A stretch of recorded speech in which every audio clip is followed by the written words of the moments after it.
like. Salute to you, Mom. So, and salute to you, Miss Collins, Jeff, V. Chan, Miss Sassy 81.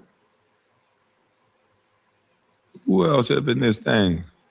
But let me show y'all what I mean. It's all about who we like. It could be a person that just doing their thing, but because you're not the person that they want it to be, because you're not the person that they idol worship, this is how they talk about you. Bam, man, the Wizards, all that record's supposed to be broken. Hell no. You always support the Wizards. G League team, French getting dunked on the whole time and playing no defense. Kobe probably rolling over in his grave right now like, you, that. You see how he was going for it at 74? That was nasty. Swaggy, how is one supposed to go for it? Get out the game. You winning by 30. But if you're that close. No. If I had 81, I would have stopped. If you're the player and you have 74 with 4 minutes left, is that close to you? You want to get pulled out of the game? I would get pulled out. Anybody, any coach will pull you out. If Pat Riley was there, Pat Riley would have pulled him out. Would you be mad if coach pulled you out and you was that close? I wouldn't be that thirsty to try to break the record. No, I wouldn't. They was fouling the Wizards for them to miss free throws so they could get the ball back. Like, that's crazy. Good strategy. A good strategy. What I'm saying is if you was Bam and that was your team doing it, you'd have been happy just like he was. I like Bam, but he don't deserve that. Bam. Bam. He likes Bam, but he don't deserve it. Now, who the hell died and made Swaggy P God to where he can determine who deserves what and who doesn't deserve what? What gave this brother the right to feel like he can determine who deserves what?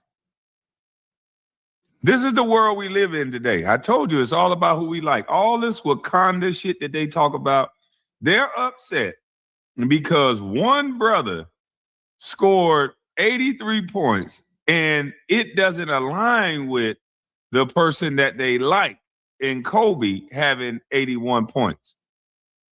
So now it's F them. I guess if it was LeBron who scored the 83 points, then it would have been somebody of noteworthy. Then it could happen.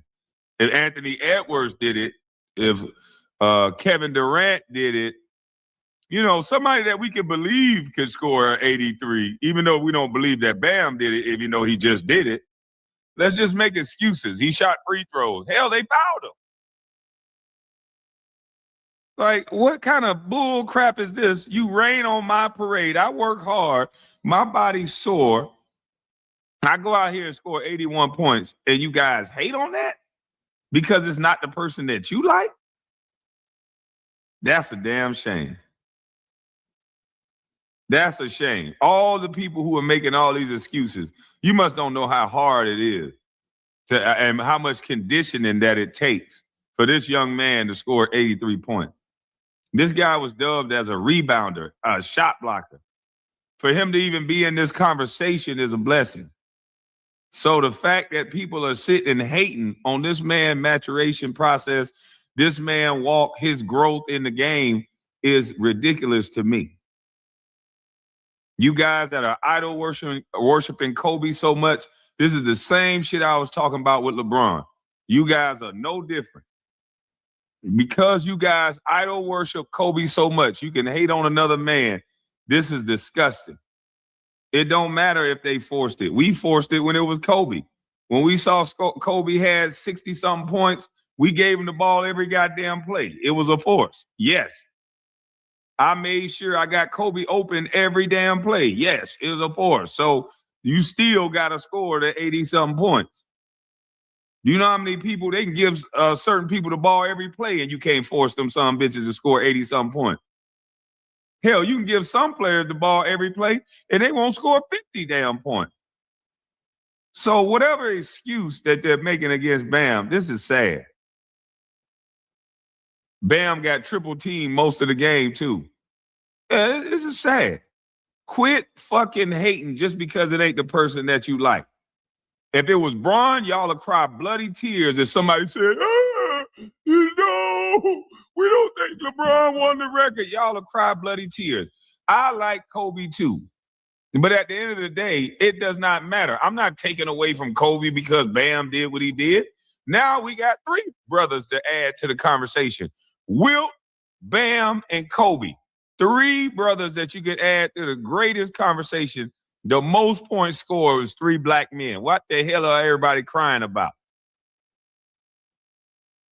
Stop all this goddamn crying and idol worshiping. Don't say fuck another person because they went out and did great things. That's ignorant. This shit is sad. I told you it can only be one. It can only be one at a time. That's why everybody coming out with their excuses. Oh, he shot free throws. That's a part of the game. Oh, and they was looking for him. They supposed to look for the best player on the goddamn court. Oh, well, shut up crying. Get off your ass and try to score 83 points and watch what happens. Your lung will come out. Acting like he just did something that everybody can do. Yeah, you could just look for everybody and they'll score 83 points. Yeah, fucking right. He still went up there and hit 36 free throws. It would have been more like 23 if that was me. I'm, a little over 50. I'd have hit about 26. I'm a little over 50%. So it wouldn't, he shot 43 free throws. Now I'd have hit a little over 20 something. Yeah, I hit about, 28. You know what I'm saying? Keeping it real. Fuck out of here. Y'all hate on anything. Tired of this, man. Yeah, they'll be looking for oxygen. They'll be looking for them pills LeBron took on the side when he was taking them pills, them aspirins. They'll be looking for all kind of shit. Lungs falling out. They act like everybody that sit on their couch on Sunday and just sit back. Everybody that sit on their couch and sit back and do Jack Judy. They got the most shit to talk now. Man, ain't now one of y'all can score 50 points. Talking about 83 because they featured him and all this other malarkey. Girl, boy, woo, I can't stand some of these people, man. And just keep it a bean and say it's all about who we like.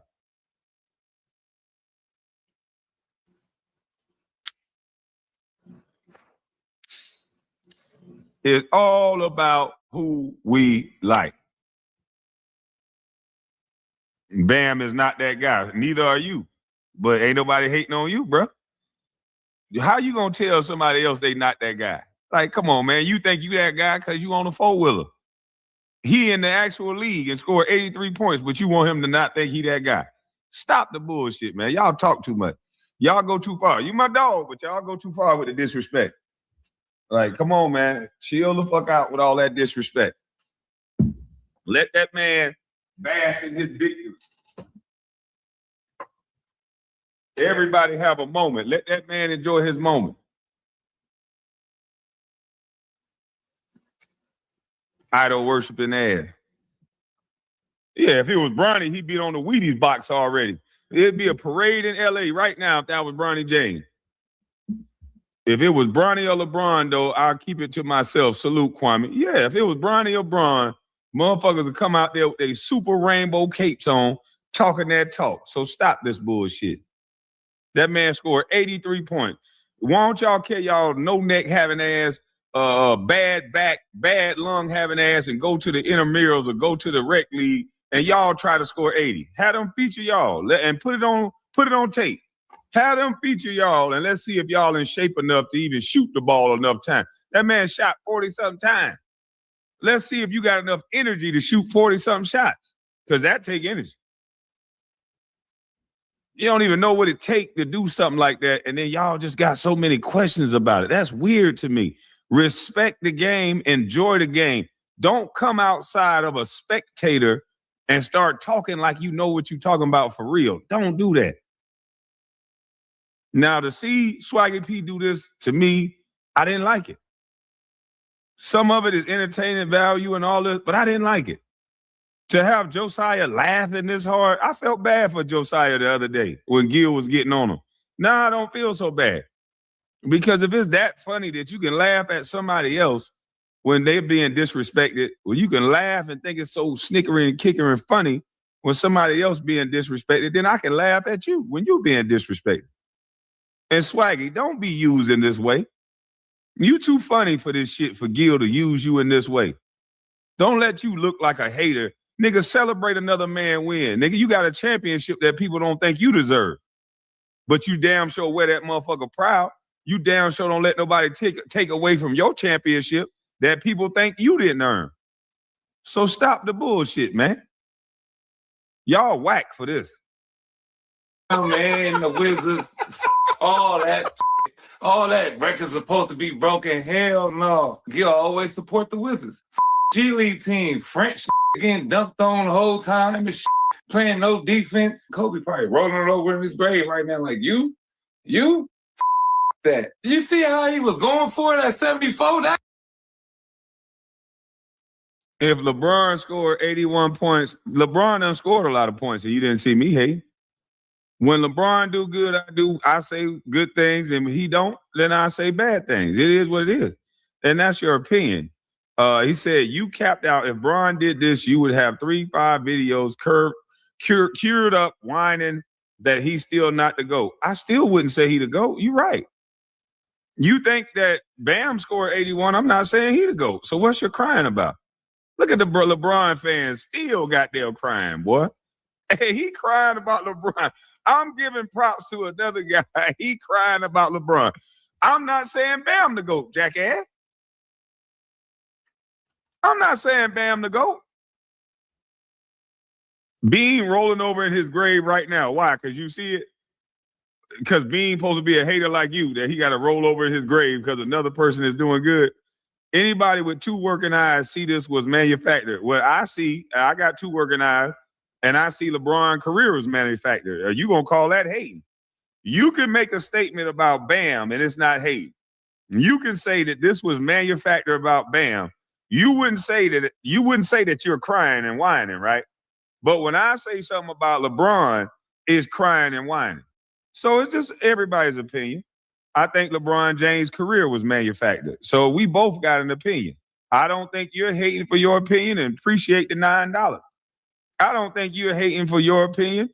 So you should stop saying that I'm crying and hating for mine. We both have opinions. If Bam 83 was manufactured in your opinion, I respect that. And LeBron James' career was manufactured in my opinion. So please respect that.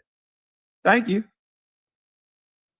Niggas don't understand how to let people have their opinions without being disrespectful. I know how to do it. You should learn how to do it, son. That was nasty. Swaggy, how is one supposed to go for it? Get out the game. You winning by 30. But if you're that close. No. If I had 81, I would have stopped. If you're the player and you have 74 with 4 minutes left, is that close to you? You want to get pulled out of the game? I would get pulled out. Anybody, any coach will pull you out. If Pat Riley was there. Swaggy P lying like a motherfucker. You got 70 points with 4 minutes in the game. You better not pull me out. This record breaking. I might not ever get a chance to do this. You damn right. So the only time you want him to stay in the game is a close game. LeBron stayed in the game stat padding for 10 points. The hell you talking about? You ain't say nothing with LeBron with stat padding for them 10 points, Swaggy. That man stayed in the game to make sure he hit his 10-point milestone. You ain't say a damn thing. Now all of a sudden it's fuck Bam.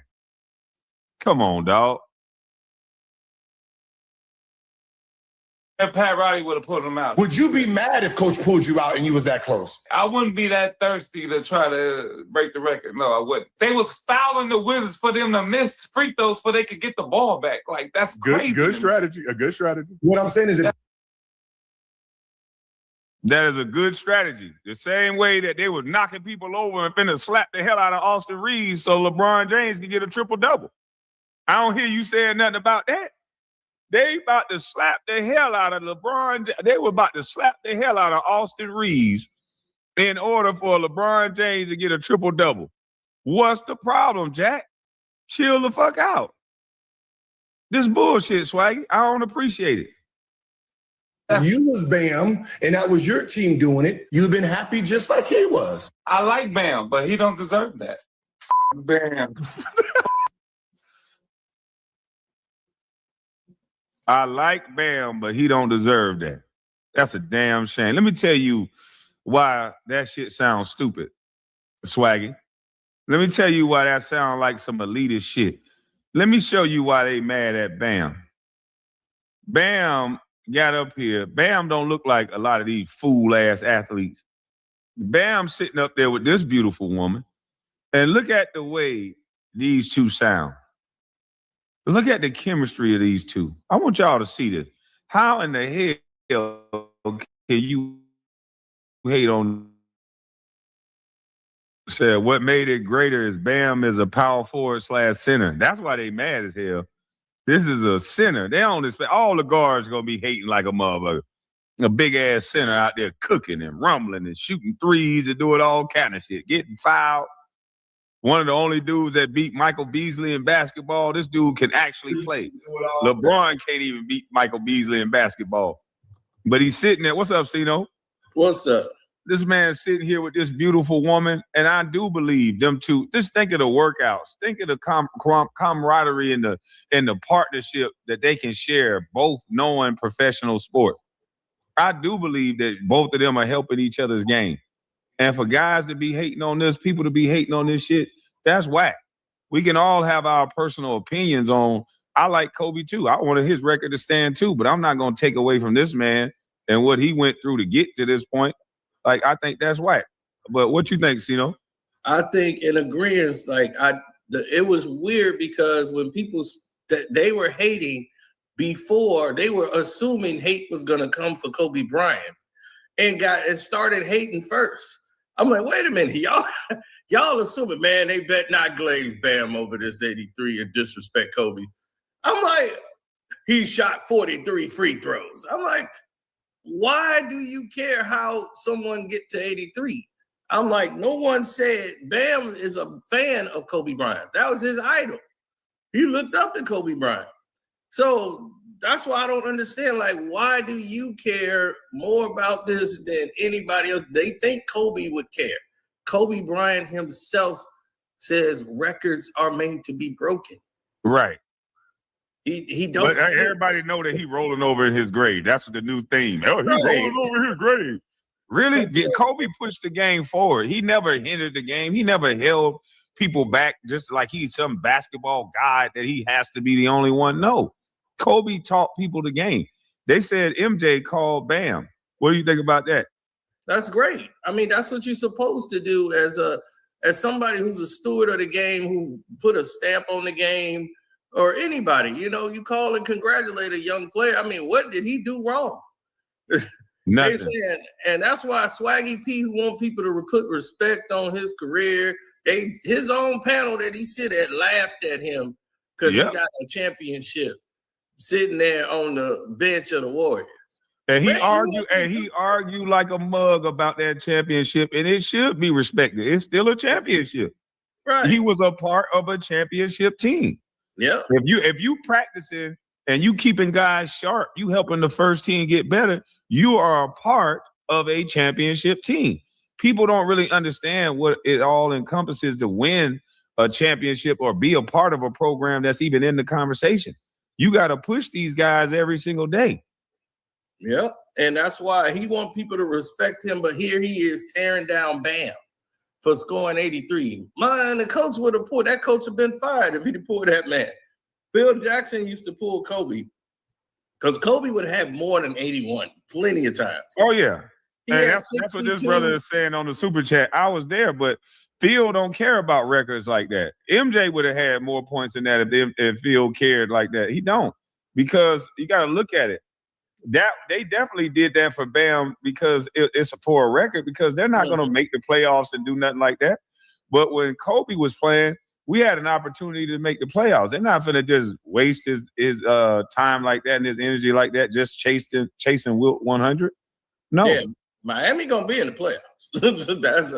That's without a doubt. Miami's barely. You think they're going to make some noise in the playoffs? Miami, they always make noise. I don't know how far they're going to go, but Miami done been to the finals twice when nobody expected them to. They're a dangerous team when they come to the playoffs. But I respect the fact that of what Phil was doing. They were up big in 3 quarters, so he would pull Kobe. Kobe outscored the entire Dallas Maverick team by himself, 62-61. After 3, they were up 95-61. So he pulled Kobe. Kobe had 62. He couldn't miss that night. I mean, he took the craziest shots and they were just falling in. He couldn't miss. So he would have eclipsed that he won had he kept going in the 4th. So he took him out at the 62. He had another 60-point game. Phil Jackson pulled him out. The only reason he did the 81 because the game was still in the balance. So he needed every point he could. So he stayed on the floor. But if they were in the 4th quarter, y'all in the chat, I want y'all to hear this. If they were still in the 4th quarter and Kobe got 70 and there's 4 minutes to go in that game, he is not taking Kobe Bryant out of that game, period. That's not happening. Kobe's playing the entirety of that 4 minutes if he got 70. That is out of the question. Even down 30, because that's their argument. They said if Kobe was up 30, Phil was taking him out with 4 minutes to go at 7. Wouldn't happen. It would not happen. He's that close. People he could have they would have roasted Phil Jackson forever. He was roasted for pulling him out when he had 60. When he was scoring at 62 and they set him out the 4th, they was, Kobe could have possibly got 100. Fans was mad when he did it then. And they were up by so much and Phil had to take that heat. But if I don't ever remember Kobe ever being mad though. Because Kobe was always so laser sharp focused on winning the game. Yep. He wasn't. That's what people misunderstand about Kobe Bryant. Because they see him, they watch the clips. Most of these are younger people that never really saw Kobe be Kobe because they were like little kids. They don't really remember him. They remember Steph and LeBron more than they remember Kobe. Kobe is a killer on the court. And that is, but he turns it off. And he goes there, he focused on winning the game. Yes, he would love to catch somebody's record and pass it. But if somebody come and pass him, what could he do about that? He was like, well, what do you want me to? I can't control that. I wanted to break records when I came in to make my stamp. I've done that. Somebody else came and did it. They go ahead of me. Well, I can't control that. Right. They can't play me to get that, or they're not going up against me or stopping. I'm like, this is unbelievable. So I'm just like, it's just sad to me that professional athletes who played the same sport and was privileged to be in the same position as Bam is now using their platform to be like everybody else on YouTube. That's jealousy, man. That's all it is. They don't respect it coming from a center. If it was one of the guards or somebody they respect as a scorer, it would hurt them less. But being that he's a center, being that he's a guy that didn't come in as a scorer when there's so many scorers in the league, Bam, I guarantee you nobody in the world would have picked Bam Adebayo to be up there behind Wilt as one of the guys that scored most of the points in the league, the second most points in league history. I don't think anybody would have thought that. No, it's just that he's not in their circle. That's it. If Bam was in their circle, they'd be praising Bam because if they saw Bam today, they were face to face with Bam. Nick wouldn't have none of this to say. Right. They wouldn't have none of this to say to Bam, period. They would not. They'd be, oh, hey, man. Yeah, man, don't worry about the 83, man. I was just trolling, man. I was just saying that online. They'll all cook something up because he's not in their circle. Let Bronny James hit 83. Let him score 25 in a regular game. Shit, they're going to throw a parade. Free throw. Let him hit 36 free throws to get it. You think they're going to focus on the 36 free throws? 36 free throws. I'm impressed by that. Right. I'm like, people act like it's easy to get 83.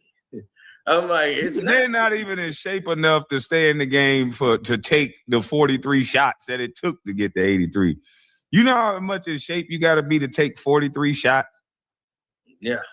That young man is in shape, boy. I guarantee these guys don't got the energy to get off 43 shots. And he didn't just shoot all threes. He went to the basket. He had 43, like. He had 7 threes in the game. And right. But he didn't shoot all 3. You know what I mean? Because a lot of guards, they shoot all jumpers and 3. Like, he was rolling to the basket and getting dunks and getting fouled. Yeah, and he was on the block. That's why I was like, y'all don't realize this dude got 83 and he played on the block. Exactly. Like, he was on the block. He's down there defending centers and power forwards. See, people forget about what's happening on the defensive end. He was a terror on the defensive end. Exactly. They say, oh, so he's Nigerian. They talking about Nigerians have the stamina because that boy, you got to be in shape to do this, boy. Well, it's because of how they move. See, Isaiah Stewart, and I was gonna do a video and show people because his father is from Jamaica. They from Jamaica. Okay. Beef Stew played for the Pistons, and people was like, man, he the strongest player in the league. And they showed why, he the strongest player in the league. This man owned a property and he farmed. His father taught him how to farm. Mm-hmm. So even though they in Rochester, New York, that's where they live. Uh-huh. And he went to school and he still go back there right now. No security, nothing. Isaiah Stewart go there every year, do charity foundations, everything in his city and uplifting his city. And them people in Jamaica? No, in New York, in Rochester, New York. His father is from Jamaica and he taught his son, like, you gonna grow your own food. Okay. So now that he got this land, man, he growing all these melons, fruits, man, the way he grow it, man, it look incredible. And all the people could do online was to hate the fact that, look at that, he got a white wife. That's it? That's all they saw. They didn't see that this boy is eating natural fruit. He's eating stuff that he grew. All the corn, all the vegetables. I told you it's all about who we like. We'll find any reason not to like somebody. First, it's all inclusive. We are a nation of immigrants. We love everybody. Oh, he got a white wife? Hate him. Now, if he was a woman and had a white man, it'd be okay though, right? Yeah, but let that been LeBron or something, and he did that and just showed his farm. I'm like, this man is showing these people he bought a farm. He bought all that land. Where's his farm at? New York? I don't know where it's at. I don't know if it's in New York or somewhere else. He never showed the location. Like, that's good that he got all that though. Yeah. And he's showing people the farm, and I'm like, man, why is people hating on this man? And I was like, I'm like, Beef Stew is young. How old is he? He like 26. He might be 26. That's good. So he got many years left. Oh, yeah. That's why the Pistons going to be good for a long time. That's why the league had to do what they did and start putting all those players on the teams on the East. That whole trade deadline, that was the league. They did that on purpose because they wanted to hurt the Detroit Pistons. They couldn't do nothing to stop that. The teams weren't equipped to beat them because their third string is beating people's first teams. They got a deep team, boy. Yeah. So when they foul, they put K in foul trouble. They put Duran in foul trouble and Isaiah Stewart. They're like, yeah, put them big three in foul trouble. They got to go to the bench. So now this should help the game out. Then the third string come in and start whooping ass too. They like, wait, what the hell going on here? Oh, this guy said he got 2 farms in Southern California. Who said that? That's what the guy said. Ron D in the chat said Beef Stew got that. So what the NBA did. Oh, he has 2 farms in Southern Cal. Oh, that's some good weather out there. Yeah, so they went ahead and they did something that nobody had ever seen. All of a sudden, James Harden is on Cleveland. Dennis Schroeder, who is the outstanding, one of the world's best point guards, MVP in the whole global world whenever they play for Germany. He's MVP almost every year. He's on that team. They put Keon Ellis, who was supposed to go to the Lakers. They moved him to Cleveland. They put all 3 of these players on Cleveland for almost peanuts. That's because LeBron going to Cleveland next year, I believe. That's what everybody said. They just putting it together early so people don't. It's not a shocker. They're gonna get 2 or 3 more good players in the summer, and then LeBron and Bronny. The best player is Bronny. Yeah, exactly. He said, damn, it's me, Cino. Oh, Ron said he owned 2 in Southern California. Okay. Mm-hmm. All right, that's good. Hey, that's good, Ron. But yeah, they did that. Then for Boston, who they really been pushing, they forced Tatum ass to come back within a year from an Achilles injury. I was wondering what the hell he doing back. So what's the point? The team rolling. Why would he risk his leg like that? Man, they want him to be the face. That's when NBC came over. They want this light-skinned, curly-haired guy with his little son dudes. They want him running around on the court with him. The NBC came in, and I love the fact that they did this. This is why I told people LeBron don't like NBC. He hates Peacock. That's why he tried to sit out every Peacock game he can. He don't like Jennifer Storms. She don't like him either. The whole thing ain't about you. You 40,000 years old. They not trying to market you. This is where Adam Silver went wrong. She's in charge of marketing and promotion now. So the way they market over there on NBC, you see how they revert back? They had the 90s. They went back to the 90s thing. They brought all the old 90s announcers. That was great. They did that. But I'm like, they're going back to nostalgia. And LeBron thinks that marketing idea is terrible. They was like, we don't care what you think. We're using the 90s to bring in to the youth, the real youth, not you. We going into Tatum. That's who they want, Tatum. They got the Anthony Edwards. They have Luka. They into the young talent, not you. They not finna squander another generation of talent to cheap marketing you.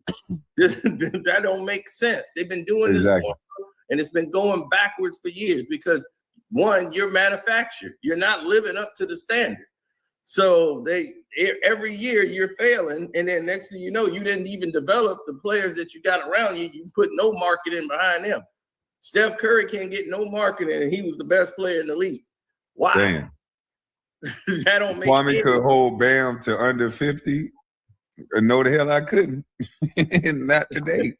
Kwame today, Bam would have had 100 because I'm staying on one end of the court like LeBron. Fuck that. I'm not even going on defense. I'm not playing defense on that joker. I take one hit and break in half. They got to give me some of them pills. Whatever them pills was, Cino slowed down and captured them Advil. They got to give me that secret Advil and shit. Then I can play. I'd tear Bam ass at pause. But I whoop Bam if he give me them secret Advil. Oh yeah, got it. But I want you to hear what him and this woman was saying, because I don't know how you hate on this man. Listen to a little bit of this. Him said, I mean, I see the countless. I don't know, man, but it's just something about him and that whole relationship. I just can't hate on this dude, man. I don't know why they hating on him. It just hearing the fact that he's honest. He said, man, because people don't understand with basketball in any sport, it's mental. And sometimes you've seen boxers behind the scenes. Some guys go through it behind the scenes and get dark sometimes. It get real low. And so for this man to be honest like that and say, these people seen me at my lowest, when he probably questioning himself and what he's doing to have this type of high, and now to have people hating on him, that's kind of whack to me. Yep. And that's because people don't understand. You know, it's all about the people they want to promote. Like I told people, I was like, see, the sad part about this is nobody gonna even care about it. But in a couple of days, they ain't gonna care. I was like, it's not like they. So I'm like, all the Kobe people that love Kobe, no, they gonna put him above Kobe. I'm like, they're not. I'm like, dude, you can't take away what Kobe did. You can't. It's all there. So I'm like, they can try to promote LeBron because they're gonna spend money marketing LeBron and try to put him above Kobe. But real hoopers, they all know. I mean, all of them know. So that's what it is. But the thing about it is they're not going to care. Devin Booker scored over 70 plus points. No one talks about it. I'm like, because it was Devin Booker. He hadn't won anything. He's just Devin Booker. Damn, No I one was forgot. I playing forgot about that. I tell you. You know what? That is crazy. I actually forgot that Devin Booker scored 7. We had a lot of people do all kind of weird scoring. Cat almost scored 70. He had like 68. Cat, Karl Anthony Towns, and cost the team the game trying to keep going because the game was close and they were trying to force feed him the ball, and the coach cussed him out in the post game. And that's what I was telling them. I'm like, dude, we always force feed the person the ball with the hot hand. Like, that's what's always going to happen. Anthony Edwards was trying to get the ball back to Cat because he was cooking. It was like, man, we're in the game. We 68 is gonna have to be what he in with, but man, we're in the game. We still in the fight for the game. Oh, the coach was like, man, now we end up missing the game, losing the game because y'all trying to do this. Luka had 73. What was that? 2 seasons ago, put up 73. So the thing is that one, it's hard as hell to get to 80. Everybody act like that's an easy feat. That ain't easy. And at the end of the game, it was funny. It became an interesting thing because I watched it live. I was doing a live stream about something else and watching that game when he had 70. The whole game changed from because the game was already decided. It was all about stopping Bam. The Washington Wizards had a plan to stop him. They put 3 guys on him. Denied him the ball. Anybody from Miami touched the ball, they fouled them. So that to keep the ball away from Bam. So the whole game became keep away for 5 minutes. I said, that's the dumbest strategy. So they were fouling him purposely. See, most of y'all didn't watch the game. So in the chat, so you don't know how he got to the 43 points. The 43 free throws. They were deliberately trying to foul other people to put him on to keep the ball away from Bam. So that was they stopping the clock. What they don't realize when doing that technique, you stopping the clock, you helping Miami out. Because as soon as you score or whatever, they're gonna get the inbound pass, they're gonna throw it straight to Bam. So he had to go full court with the ball. Because they're gonna foul. If he passed it to anybody else, they're gonna go foul that other person. And him shoot the free throw. This is how bad Washington didn't want him to get the record. So when he had the ball, he had it with 3 guys on him, and he going full court in the 4th quarter, dribbling against 3 guys going down the court. And still got goddamn 83 points. Yeah, and they fouled him, and they were like, oh, they didn't foul him. The refs bailed him out. I'm watching it, and I'm like, oh, my God. These people, it's 3 of them on them. I didn't know he had guard skills like that. Yeah, Beasley told us a couple of years ago, I think in that podcast, when he was saying, like, Bam could be a guard, that he could pass. He was like, Bam could actually be a guard. Why do they have him down at center if he got that much ball skill? I think he better in a position, maybe not like a Cooper Flag, but maybe have him with the ball in his hand sometimes because seems like he know what to do with it. It don't fit the Miami and the Pat Riley system. That's why they don't want to. They got their system. You know, Pat Riley got that 1983 playbook. Well, I mean, okay, I guess. I don't know what to say. You got a guy with that much talent, and you worried about a system? You got to build a new system. Yep, that's vintage. Pat Riley and Spo. That's why Spo ain't never getting fired. That's the only coach that LeBron tried to get fired and he couldn't. I tried to add that on stage. It won't let me add it on stage. It says, before presenting on screen, remove the other media. Okay, hold on. That's Isaiah Stewart. That beef Stu out there. Now, Stu got his music career. He got his farm. The man can rap too. Growing fresh fruit, a hot song from Jamaica. even finding his own natural. Look, he got water that he didn't got in there. Natural water he didn't drill the. Oh, he done drilled a well. Okay. Yeah. Okay, water beef source. stew. He's not afraid to get his hands dirty or jump on the machinery himself. Oh, he know Earlier how to this year, drive he a dropped track. his Okay, I debut like single, beef stew. Big Dog, with Young Levy. Now closing in on Yeah, the guy from his hometown. He ain't got no rap album. nod to his Jamaican heritage. And back home in Rochester, New York, Stu founded the Isaiah Stewart Learning Center. Nice. that feed. Yep, he feeding all the kids, man. Where he's from in Rochester, it's a 1% chance at survival. 1%. Jesus. 1%. Rochester. No wonder he whooping everybody ass. Yeah. And he drive his own tractor. I like him. Yeah, he go out there, he growing fruit, got his garden going. That's what I'm talking about. Now, I respect all that.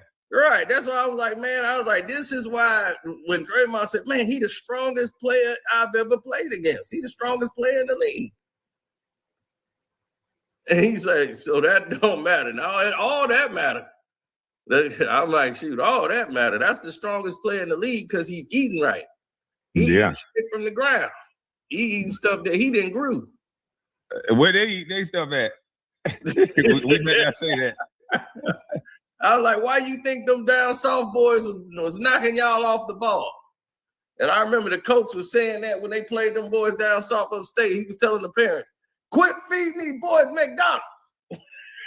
Cook for these boys. Get in that kitchen and cook something for these boys, man. Quit taking them to McDonald's. We're going to go to McDonald's after the game. No, get this boy something to eat. That's why he getting knocked off the ball. These boys eating home-cooked meals. Cook for these boys. And he wasn't lying. That coach was dead serious. He was mad as hell they lost to them. They were getting knocked off the ball. Them country strong dudes was, wow. Get in that kitchen and cook for them boys. It was just normal for us. Everything we ate was mostly cooked foods. You know, you couldn't afford all that McDonald's shit. So you had everything was cooked or either leftovers though. Right. And like all of my people, they grew stuff. Like all of our squash and all of our vegetables came out the yard, and then they would go to like meat markets to get the meat instead of like butcher shops. So it would come from like local butchers. So they would actually have the cattle on their farms that were grass fed as long as you didn't go to the actual Walmarts and the stores. But now everybody just go to Walmart and whatever to go buy their food. All right, here we have Moo and Oink, baby. Moo and Oink. What's Moo and Oink? Moo and Oink. Man, that's a famous Chicago butcher shop. Man, Moo and Oink. Get it. They had to pop. We got baby back ribs. They had rap songs and everything. Moo and Oink. That's good though. You got to have those in your community. Those are gone now. Shoot, those been replaced with big ass Sam's Clubs and the bigger chains. Yep, that started in the 90s too, and that's what killed the whole urban community. It took the mom and pop shops out of there. It used to be a law that prevented you from putting Targets and Walmarts in those neighborhoods. They erased. Well, what they do with that law? Because when I was back growing up, we had 2 or 3 butcher shops where you go buy a goat. You go buy a whole half a goat there fillet. You can go to the farm, pick out what cow you want. They'll butcher it up right there for you on the, they'll process it for you at the butcher shop. You come back and pick it up in a day or two. Like they had all that. Now there's only one in town, and I don't even know if it's the same type of meat no more. Yeah. And that's coming from my little small town. So I know in a town like yours, it you know. That's supposed to be everywhere in every town. Oh yeah, and that's the sad part about it is that all of that. Oh shit! What the? Oh, that's Chris. My bad. He scared the shit out of me. Shut up, Kwame. You know who it is. I'm looking over my shoulder like somebody didn't cut that. What the hell? He come off camera like that, but you already on camera when you off camera. You know who it was. Stop. Man, I'm just saying that shit. That's a whole lot of ugly jumping out at you there, Chris. Damn, man. Well, how you been, man? I've been good. Just at the gym. Okay, hey, well, don't body slam me now. Hey, take a joke, my friend. I can take a joke, but we need to go get ready. Karceno come down here to Texas. All that LeBron they be doing shit. Oh shit! So now you ready to whoop Karceno ass? Damn. Texas, y'all got Kevin Durant. Yes, we do got Kevin Durant. I'm glad you mentioned it. Good. So you should. My Rockets. We ain't been right, but we're gonna get right by playoff time. Hey man, y'all just need to stop Kevin Durant from all that fucking tweeting out and shit about everybody, and they get their confidence up. I don't know if that's gonna work. That might work for 2 days. Well, he need to get the hell on. He done fucked up the morale of the team, man. Well, that's what He's gonna have a burner or two, unfortunately. That's just how it's gonna be. Nah, we need to bring high ass Brooks back to Houston as trade Kevin Durant ad. We'll take Brooks. I don't know about that. Nah, we can't trade together. It's time for him to go. Oh, that property out there in California. Oh, that's in California. It looked like it California somewhere. Where is he at? Man, I'm still days on this whole Bam situation. That little motherfucker. He a bad boy. He can fit in that little motherfucker. Kwame, just curious, what's your career high? 30. 30? Oh. Yeah. You can't get a career high playing with all them shooting motherfuckers I played with. True. Get it off the rim. That's why 83 don't understand. Like they was like, man, you only did this, you only did that. I'm like, dude, he played with Kobe Mike. Like he played with AI. He played with Steph. I'm like, dude, you know how rare the quality of players you played with. You played. Wait, with who said only? I had played with all the top scorers. That shit was crazy. I'm like, damn. You play with Stackhouse. Yeah, you do play with Stackhouse. Stackhouse score. Stackhouse, Jordan, Kobe. Shit, Stackhouse, Jordan. I played with Anton Jameson, Larry Hughes, and Gilbert on the same damn team. All score. Yeah, Reyes. Yeah, I just didn't want to say his name, you know. But yeah. You can say his name, Karceno. He ain't gonna pop up like the boogeyman. If you say his name, no, I ain't scared about him popping out. He not gonna be Candyman. Oh, shit! I said the name. Oh, you gotta be. Hey, you gotta be efficient. Fuck how many you score. You gotta be efficient with them when you on a team with MJ and them. Because guess what they tell you? Man, I'm only getting 2 shots. Guess what MJ will tell you? Well, hit them both. If you miss, you're not getting the ball back. He'll just say what? You'll be like, I'm only getting 2 shots. Hey, you'll be like, I'm only getting 2 shots. He'll be like, well, hit them both. That's all he better make both those shots. You ain't here to score, motherfucker. You don't care about all that. Hey, they were clowning him for this photo because they were like, man, why he out there looking like he on the plantation and she looked like Master's daughter? Lord, hey, nah, he damn sure do look like he gotta be able to take a joke. He damn sure do look like he done. I'm that baby daddy. I'm the pappy. Wait, hold on. Let me zoom. He damn sure do look like he. Yeah, that picture a little off. Oh shit. She like, Timber, I don't care what my family say. I love you. I love you, Stu. I don't care what my daddy say. Man, he do look like a big Amistad breeding motherfucker that done caught plantation goddamn look. Yeah, I don't think I would take that. You're not harassing and bullying. Man, they came out and man, they was in there attacking this man like crazy for the photo. But he was showing his garden. Nice.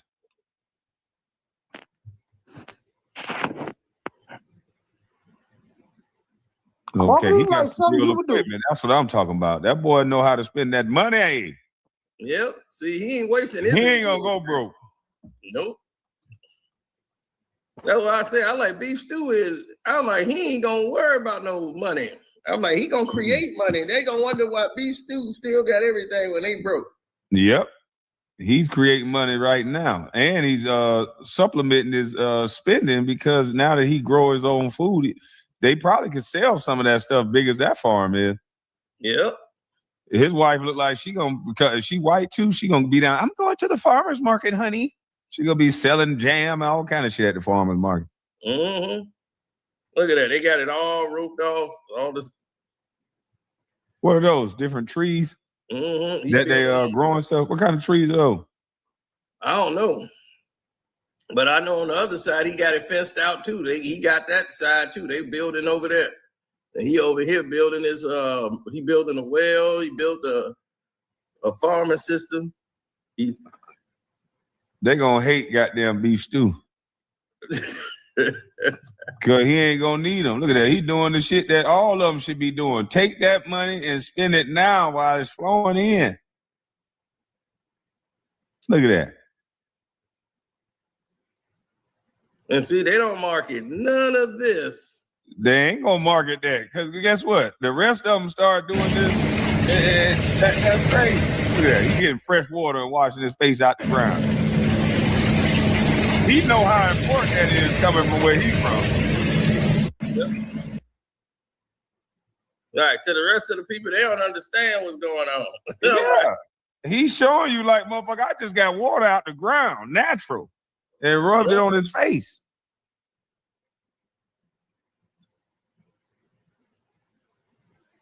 And then he gonna teach his son. Look at that. He didn't got they building like a pyramid on up there. Uh-oh. They got an orange tree. Mm-hmm. I mean, look at the size of that. They're like a big gigantic grapefruit. And that's what I'm saying. It's in a damn pot too. How the hell that shit already growing that big?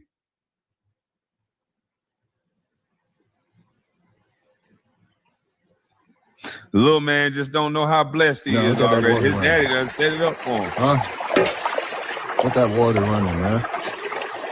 You in that creek bag, getting this creek right. Feel me? I'm in that jungle. If you're looking for me, and you trying to find me, I'm in that jungle right now, man. You feel me? This need a cut. Trim, but this where we at right now. Feel me? I've seen a lot of snakes down here. Some rattlesnake. Yeah, there's a lot of snakes out here. Oh, a lot of snakes. I thought he said a rattlesnake. Yeah, he done found another snake. It ain't no head. It's gone. He said, ain't no head, it's gone. It ain't no head. It's gone. Now look, now everybody else, man, you had Giannis and his wife scared. He's 7 foot tall. They scared of some little rodent in the house. They were scared to death.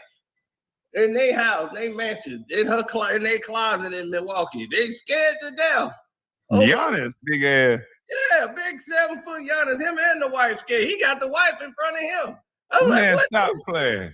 I kid you not. I'm gonna pull that up. Here's beef stew out there fighting with snakes, everything. This boy out here like the Lion King. Yeah, oh shit. Hey, now, beef stew gonna run up on your ass. You gonna be like, I'm gonna Hey, you got Kyrie Irving up here. He like that. He love to see somebody out there in there doing this type of stuff. But this is stuff we be talking about.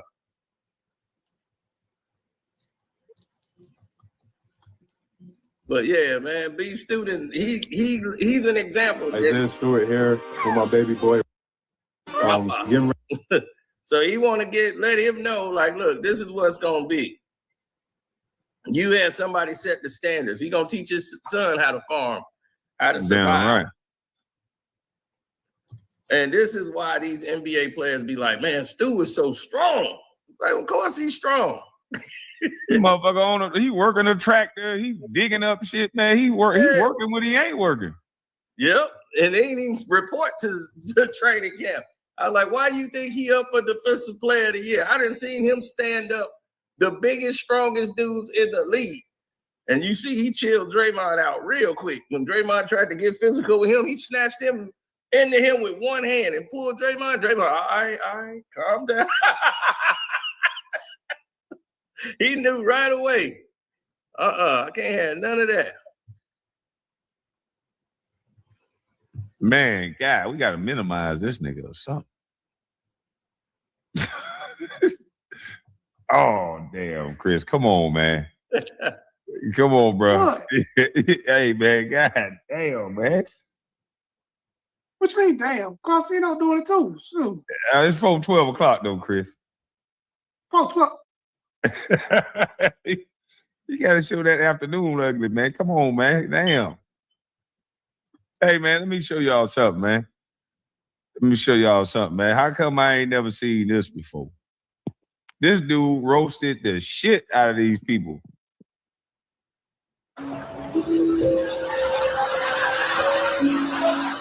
But he was telling the truth.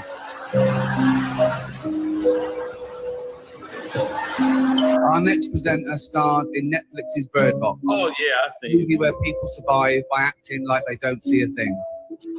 Sort of like working for Harvey Weinstein. You did it. I didn't. You did it. Shut the fuck up. Please welcome Sandra Bullock. A superb drama about the importance of dignity and doing the right thing, made by a company that runs sweatshops in China. So, well, you say you're woke, but the companies you work for, I mean, unbelievable. Apple, Amazon, Disney. If ISIS started a streaming service, you'd call your agent, wouldn't you? So, if you do win an award tonight, don't use it as a platform to make a political speech, right? You're in no position to lecture the public about anything. You know nothing about the real world. Most of you spent less time in school than Greta Thunberg. So, if you win, right, come up, accept your little award, thank your agent and your God, and fuck off, okay? So, it's already 3 hours long. Spoiler alert, season 2 is on the way, so in the end, he obviously didn't kill himself. Just like Jeffrey Epstein. Shut up! I know he's your friend, but I don't care. You had to make your own way here, your own plane, didn't you? Right, but tonight isn't just about the people in front of the camera. In this room are some of the most important TV and film executives in the world. People from every background, but they all have one thing in common. They're all terrified of Ronan Farrow. He's coming for you. He's coming for you. Look, talking of all you perverts, it was a big year. It was a big year for paedophile movies. I think it's into all you perverts. Surviving R. Kelly, Oh yeah. Leaving Neverland, He's Two known Popes. for this. Shut up. I don't care.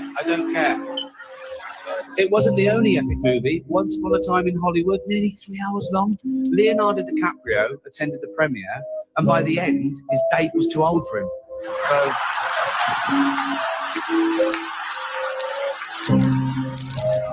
many talented people of colour were snubbed in major categories. Unfortunately, there's nothing we can do about that. The Hollywood foreign press are all very, very racist. So, 5th time. So.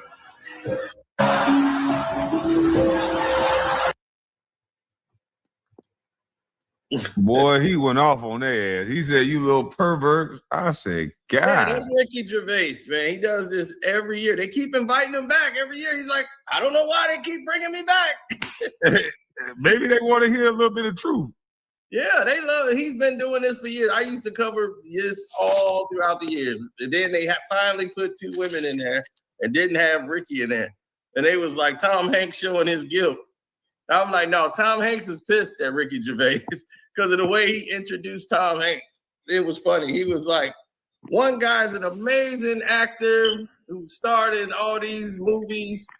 And he named Forrest Gump. He named all these great movies Tom Hanks has been in. He's like, and the other one is Tim Allen. Oh, shit. Man, so because they do Woody and Buzz Lightyear for the Toy Story movie, so they was coming out to present. Oh my God, Tom Hanks was pissed. He was like, I remember when Ricky Gervais used to be nice. He used to be polite, at least cordial. Tim Allen was pissed. He's like, you disrespected my career. Damn. So then the other guy is Tim Allen, but that's what they bring him on there for, levity and make it light. And he make it way like, because he don't care. He just tell it like it is. He been exposed Harvey. He exposed Tom Cruise and John Travolta. Right. He like, you guys work for him. He like, what? You guys work for him? I'm like, oh shit. Yeah, he just tells the truth, and he's like, I'm drunk, I'm drinking, and you ain't supposed to drink on the show, so they had to edit him out drinking. So, then he embarrassed Mel Gibson after Mel Gibson got caught with all that controversy, and they was introducing Mel. He was like, Mel, what was you thinking?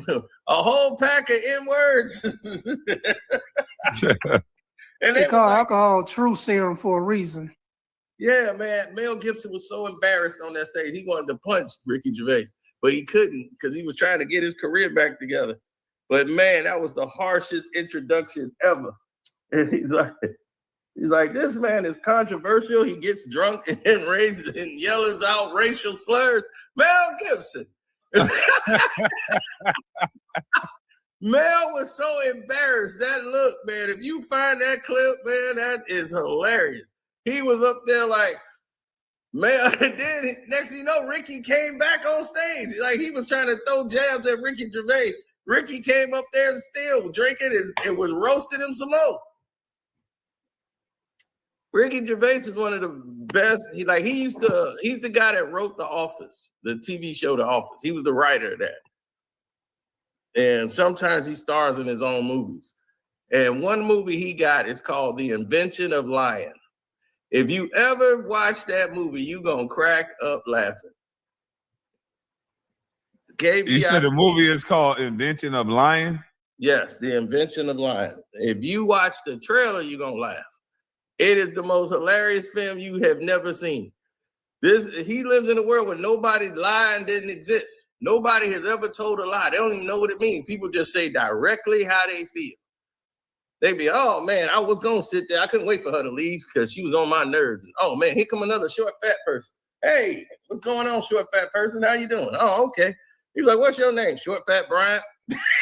Like, nobody misses word. Everybody say how they feel. And it's like nobody takes offense to it at all. It's called the invention of lying. So he was at the bank and he was about to get evicted. Oh, you found the Mel Gibson.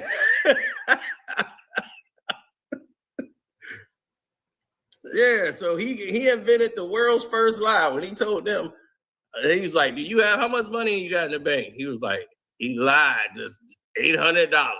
They was like, oh, I'm sorry, this says $300. Well, must be a problem in the banking system. Here's your $800. And he was, what? And they gave him $800, and that's when he just started lining up a store. And because everybody couldn't believe it's the truth.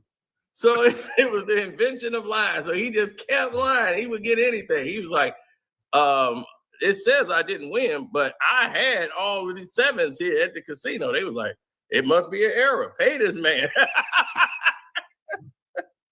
So yeah, it was crazy, man. This movie was insane. Yeah, I'm gonna have to watch that movie later on. But let's play this real quick. Let's see what you talk about. No tough guys. Do you know what I mean? No Russell Crowe. He wouldn't be seen dead here. It's TV. They must have blunked it out. This must not be it. No, that might not be the one when he really exploded on. Okay, wait. I think they starting it. They showing a lot of them. Oh. Or Christian Bale, same. No. Kiefer's got a couple more hours before it gets really messy as well, so. Mel Gibson, come on. No, come on. I'm not going to have a go at him. He's been through a lot. Not as much as the Jews.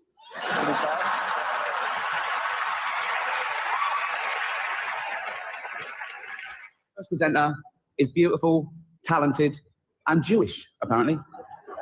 Mel Gibson told me that. He's obsessed. Please welcome Scarlett Johansson.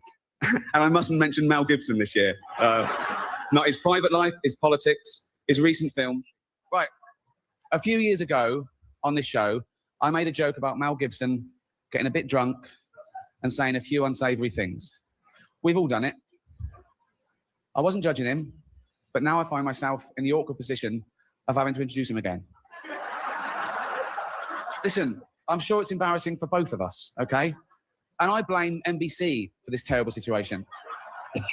Mel blames, we know Mel blames.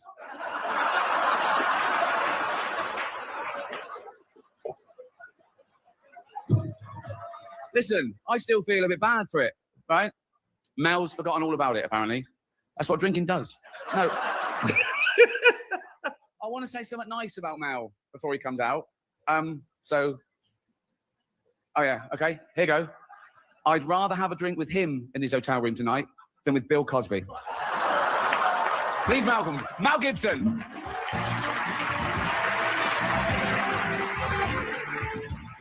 Oh yeah, they're editing out all of the stuff he was saying. I love seeing Ricky once every 3 years because it reminds me to get a colonoscopy. Oh, Lord. Yeah.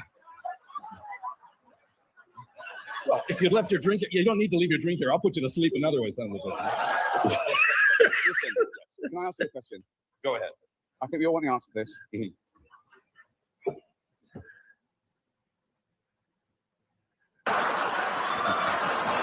I don't know. Ask the guy that said it. It wasn't me. Thanks, Ricky, for your input. What did he say? Oh man, he was like, yeah, he was pissed. He's so mad on stage. He couldn't believe it. He was like, man, a pack of N-words. Wow. So somebody getting raped by a pack of N-words. Where you find them? Oh man. That boy, they're crazy. Yeah, man, he was so stuck. And this was the apology time they were up there. They supposed to be apologizing. Damn. Yeah, I wouldn't trust that dude with no more apologies. But hold on, I got to play this part because I got to educate some of these folks. I come across this dude, Page. This is a hood cat that was in prison doing some time, but he come out and he does a little bit of these Instagram posts, and it'd be hilarious. But I didn't know about this dude. His last name Brown, too, so I found this kind of interesting. John Brown. Yep. I think they should teach this in schools. Oh, on my page, I'm always going to let you know about the white people that stood on the front line for us, that died for us, that got hung for us, that motherfuckers always want to discredit like it wasn't no white people going hard against these evil-ass racist white people. It was white people like him who got hung for us. This right here is John Brown. Let me tell you who John Brown is and what he did for us. John Brown, 1800s to 1859, was a militant American abolitionist whose 1859 raid on Federal Arsenal at Harper's Ferry is considered one of the primary catalysts for the American Civil War. He believed that the sin of slavery could only be purged from the United States through violence and bloodshed. Look what he did, right? Bleeding Kansas. In 1856, Brown gained national notoriety for leading a retaliatory raid on pro-slavery settlers at Pottawatomie Creek, where his party killed 5 men with broadswords, right?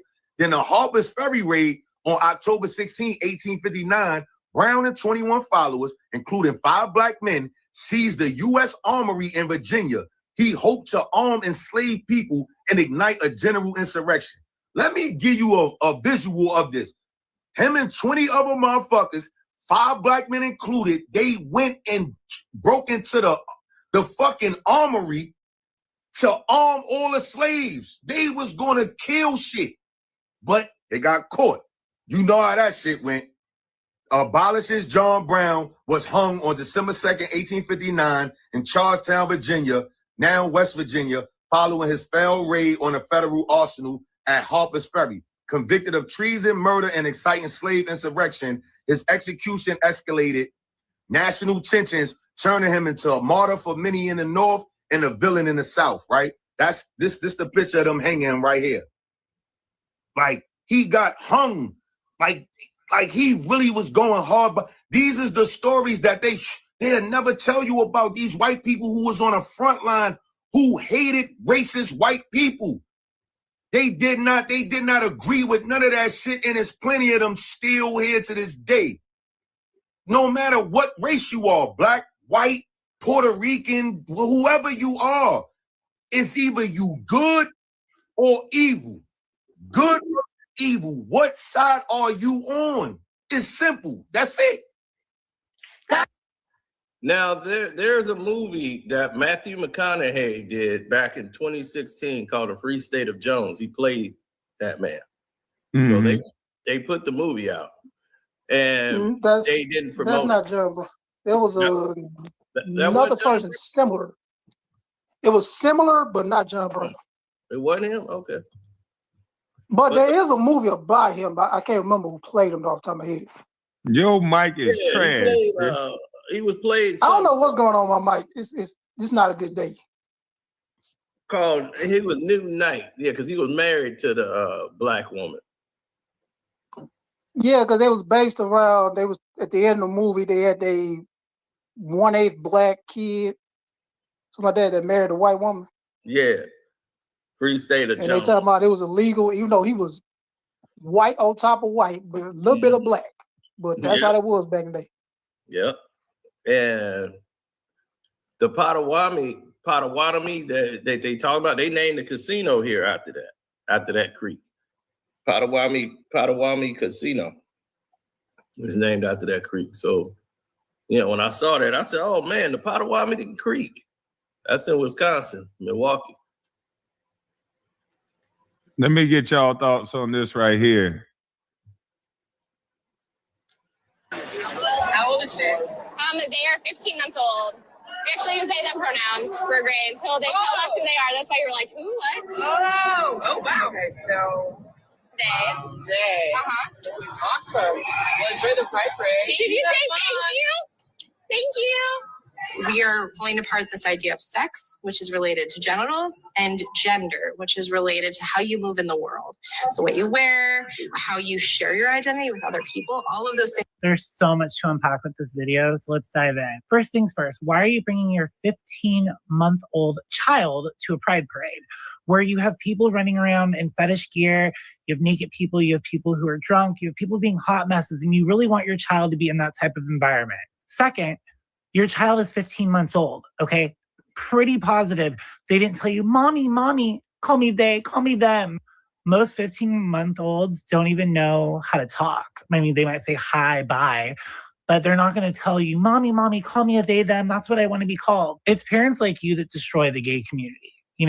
This is why there's so many of us that have broken apart from the LGBTQIA because we're tired of you guys grooming your children. Your child is a child. At 15 months, they should be learning how to talk. They should be learning how to walk. They should be eating good food. They're growing up. The last thing they should be worried about is calling them a they, them. And the sad thing is there's so many people who believe that gays, lesbians should not have children because of people like you, because of how you treat your child, when unfortunately, we're not all like this. Most of us just want to live a normal life. We want to be able to enjoy our lives and live it out. We don't want to push an ideology on people. But you guys think it's okay to push ideologies and indoctrinate children instead of letting a child be a child. When are we going to get back to that thought process that children are children? Ideologies are the last thing that should be pushed on a child. If they grow up and, they're 18, 20 years old and they want to be gay, bisexual, a they, them, whatever they want to be, let them be that. But don't force that on a child. Let them decide that as they are older. I just hope that we as a country and world get back to treating children as children, because this indoctrination that you guys are pushing on children is genuinely disgusting. And you should all be ashamed of yourself. And the mom should be ashamed of this for just putting your child through something like this as a child. You should be ashamed of yourself, genuinely. That's 100% correct. Go ahead, bro. No, I was going to say that's 100% correct. Even though this person is a homosexual, he's not insane. And this thing is, this child should not be exposed to this.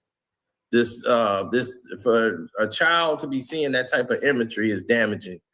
That you would never put on an adult film for a child to be in the room watching, let alone something of violence on television. They don't want them exposed to that because in their first 7 years of development, it's their most crucial years.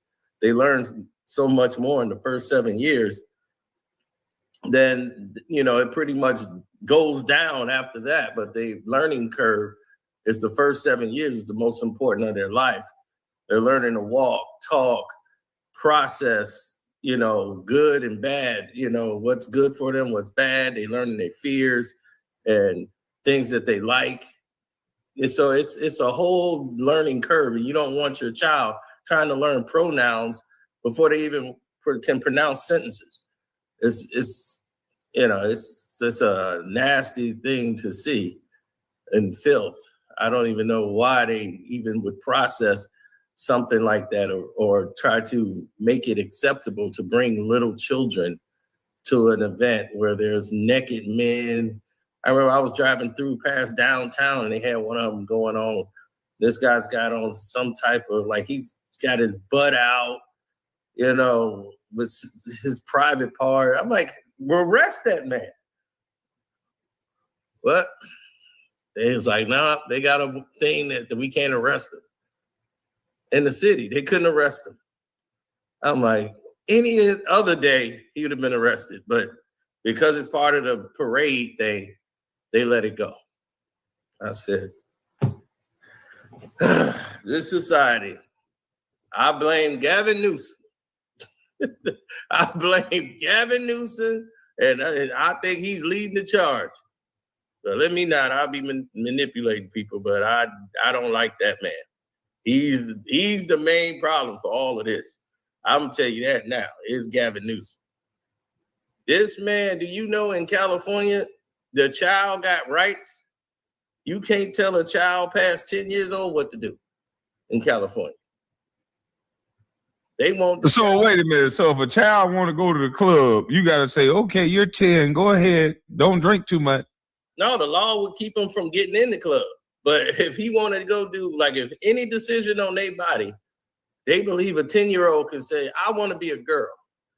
And they said, well, if they want a sex change at 10, we got to approve it. I'm like, oh, hell no. And the parents can't say nothing about it. This father is fighting for the rights for his child not to be able to have a sex change. The parents can get the hell out of California. I'm going to let y'all in on a little secret. One of my best friends just killed himself because his daughter wanted a sex change into a boy. Damn, sorry to hear that. Yep. Mike Jungles Jr., who James Dolan, the president of the Knicks, the guy who owns the Knicks, played with him because he's a white guy that plays the blues, just like James Dolan. James Dolan played the blues. He had a blues band and everything. He played with this guy. This guy played with Buddy Rich, played with B.B. King, played blues with all of them, named Mike Jungles Jr. And he took his own life, shot himself in the head because his daughter, who don't live with him anymore, is with his ex-wife or whatever. She's talking about, you know, having a transformation and she's going trans and all that stuff. And people think that's what set him into the depression to take his own life. So that's what I'm saying. So that's how serious this stuff is, man, to people, especially parents who raised you. You know, it's devastating to some people. So to see stuff like this is alarming. And you creating another child to be completely confused by the time they are 10, 11, 12, and 13. And this is the danger that Gavin Newsom, somebody said, let me log off. Why do you want to log off for? You just log on, stay on here, listen to all this. You need to hear this kind of stuff. No, some people just hear to laugh. They don't want to hear nothing real. Mm-hmm. No, man, and people like Gavin Newsom promote this stuff and marketing, and they talking about he might run for president next. If he runs for president, ain't no might. Ain't no might. He's going to run. He's going to win. Man, I ain't voting for him at all. California got some of those. They're going to vote for his hair. Dude, he looked like Papa from Stranger Things. That's what he looked like. He's probably the safest person the Democratic Party to run 2028. Yep. Safe. Man, that dude is but yes. California record is terrible, but who else they going to use? Karceno, think about the people who might run. Cory Booker might run. Kamala's probably going to run again. And then Gavin Newsom. White male, so he's probably going to be the safest person. Like, okay, we'll elect him. I'm not voting for him. Well, you don't have to vote for him, but that don't mean majority of people ain't going to vote for him. You're right. And if he's the president... That's why I say safest, because he's a white male. Yeah, he's safe, but nobody in the world. Versus if Kamala runs again, she's going to run again. And then there's that, do I want to vote for her? Something like that. They head scratching. Versus Gavin Newsom, like, okay, yeah, we'll vote for her. Gavin Newsom is ridiculous. You don't.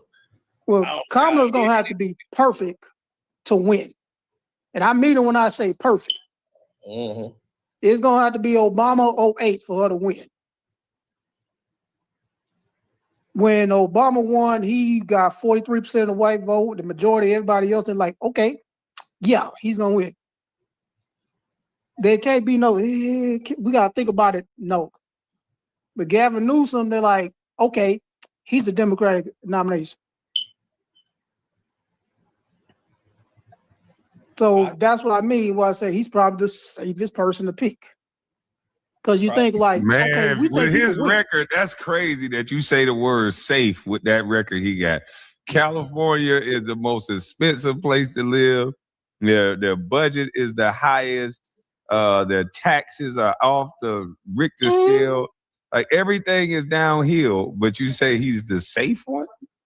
He's probably the safest pick for the Democratic Party. Let me put it Yeah, we fucked up there. If that's the safest. I mean, who else can you think like, okay? Anybody, bring somebody fresh out of college. Shit. Right, that's what I'm saying. You can't get nobody fresh out of college. You gotta be at least 35. If they don't have the record that he got, bring them fresh out of college. Kwame, you have to be at least 35 to run for president. But it don't get no better for him. Like it gets worse. Like with that record. Right. No, I mean Kwame. Fresh out of college, like 22, you can't run for president. You're ineligible. I know. I'm just being an asshole. But why would you run, Kwame? Bring that long titty lady. What's her name? Kamala Harris. Let her run again. Brown 2028. Shit, I ain't running. But I want to show y'all something, man. I voted for myself to be president. Hey, that's Kwame. Stephen A. thought about running. Shoot, if he can run, you can run. Man, I ain't gonna waste my time. But I want to show y'all these little YNs. You know, this little YN right here was scaring his mama. You know, we got to show these little YNs. There's a little YN out of Tampa, Florida. They teaching these young guys to act like they tough. And watch what happened to this little young guy. Mama, he scared the hell out of his mama, and mama had to turn him in.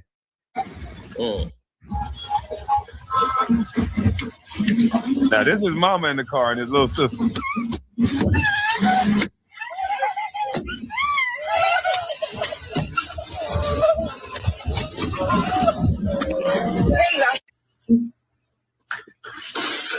That's after the mama sent him to juvie. I wanted to say I love you. I love you, Mom.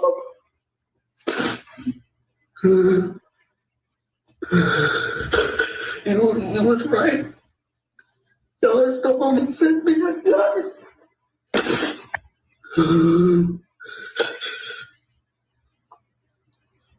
You've been the only one that's been there for me.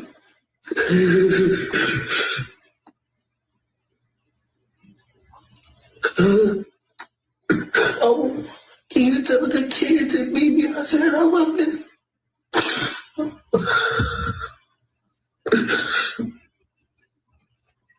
You kept telling me to stop and I didn't. You kept telling me and I didn't listen.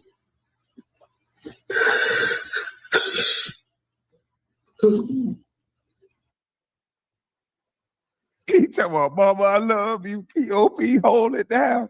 Now I know some people think this is harsh, but some of these kids, this is the only way they're gonna learn. Now, this one time, now he took a little whooping from other teenagers, but this could save this kid's life. Yep.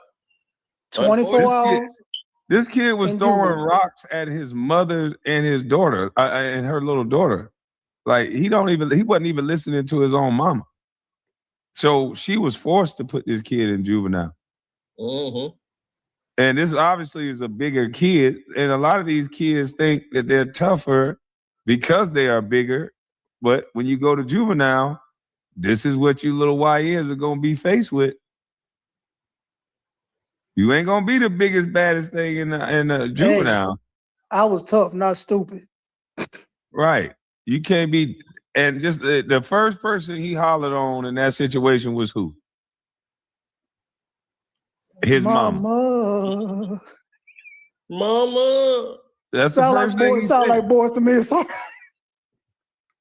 That's the first thing he said was mama. That's who you should have been listening to the whole time. He said, Mama. Call her for your mama.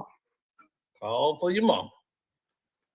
They better It's like start 24 hours of listening. juvie will do something to you. Like, you know what, Mama, I'm gonna listen. 24 hours, all you need. That's it. Yeah, You act right. I found it. I'm gonna say, Mama, I'm sorry. This is Giannis and his wife running from a cockroach. We have to. Man, get out of here. Okay. No, because we have to fight the roach. This is going to motivate you to find it because you already got it trapped in here.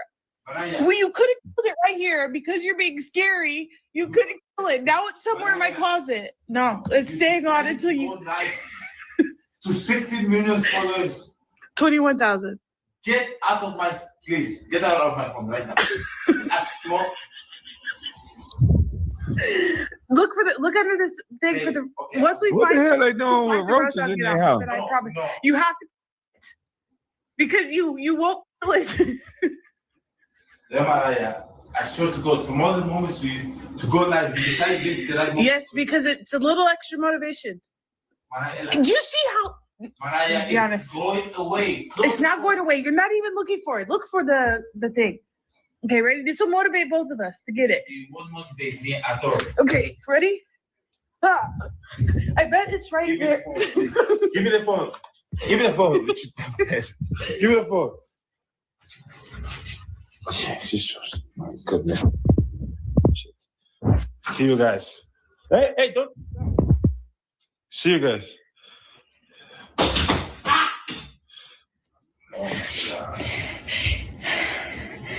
Okay. Listen. No, if I open this door and I swear to. I promise you, I got it. I got it. Okay. Go. Where is it? Where? I can't see. There's nothing there. Okay. Then I don't know. It's okay, baby. Open. Is Chris up here 2 times? No, open this one. I'm not going in. Get some. No, open this two. Open this two. No, not there. Oh, it's over here. It's over here. Where? It's in the little crevice right here. Wait. Okay. Go. Hey. Go. Go. What are you doing? Go and hit. Uh-oh. I didn't know that was gonna go over top of that. Hold on. What the fuck is this big ass doing on top of the damn? Because eventually you're gonna come and Damn road.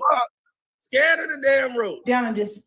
His big ass on top of the center island? Yeah. No, What the? why are you doing this? Okay. Close it. Now we're invested. People want to see us kill the cockroach. Nobody wants to see us kill a cockroach. Oh shit! I want it. Look, it's crawling slowly right here. Cockroaches my whole life. Then why don't you kill it right now? Why is it taking us an hour? Because me and them have. I feel bad. Where is it? Tell me. It's right here under there. He feel bad. No, we have to get something. Is it Yeah, I feel bad. I don't want to kill it. Oh, damn. But he been killing it his whole life. But then he on top of the damn thing, moving his feet. Yeah. That's it? Yeah. Big old liberal. We have to get it out of there in a hole. Baby, just go over the top. I'm not doing No, that. go up there and just hit me. He want the wife to sacrifice herself to go over there to draw it out. B. Stu would have came and took care of this in 10 seconds.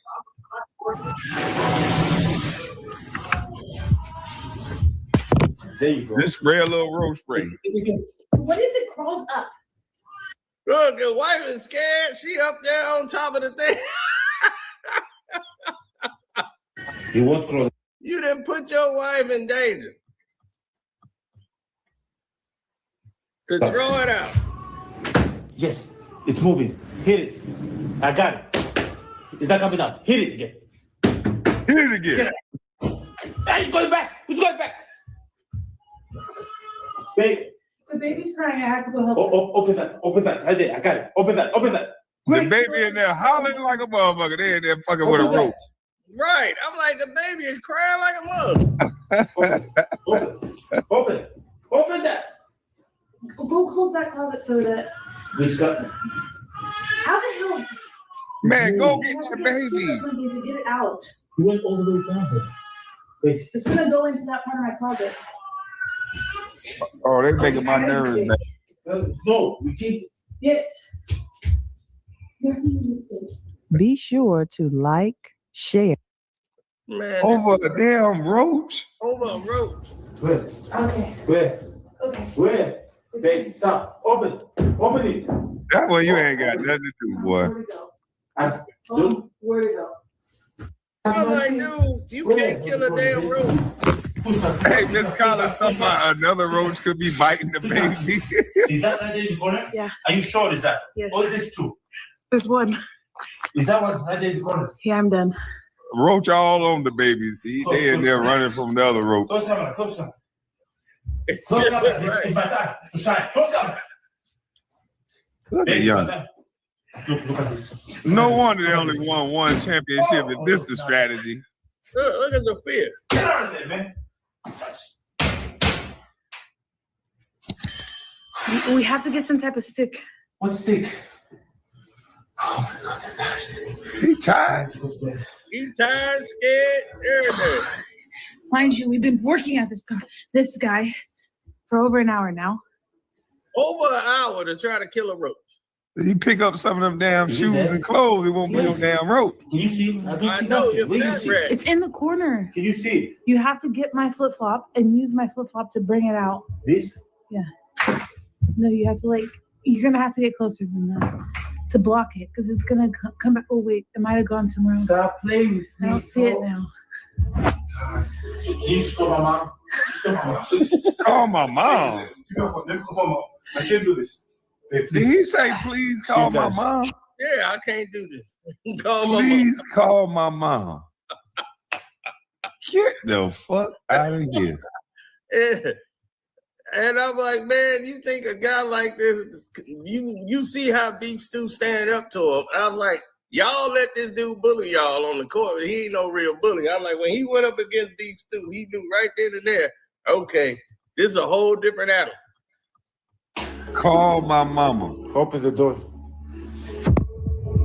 I can't do this. Yeah, he had to call his mama, and the mama and them had to take care of it.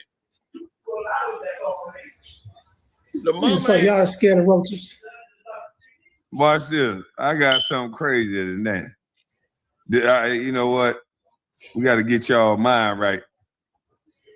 My tithe is what? 100. So, man, I got to pay my daycare. They're going to kick my kid out. All right. I need to pay my phone bill because T-Mobile about to cut me off. Grocery. Ooh. I got my kid's hungry. Oh, the Lord. Oh. Here's the Lord. Here's your $100, Lord. Thank you. And then here's my mortgage payment. Now, you say, well, Pastor, that's good. That's not good. Now, see, here's the difference. I'm helping somebody right now because if you just switch the order, you will see some increase come. Most people do what I just did. Watch this. They gave a tenth to the Lord. They didn't do it first. We gave him a tenth, but this is how you can give a tenth and not give it first. But the scripture says the first one is what? So I done gave my money to somebody, holy money. I done gave it to the phone bill people, and you only give the tenth first to somebody who can bless you. So let me give me my money back. Give me that. Give me this.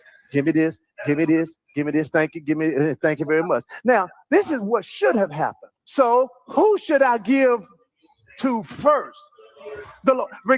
Switch places with somebody, Lord. So it don't matter where the Lord is on this. What matters is if whatever comes out first belongs to who? Okay, so here you go, Lord. And so watch this now. As I begin to pay other things, and let's say now it looks like I'm coming up short, God is obligated at that point to supply all of my need because he's supposed to do that because I've honored him with the first.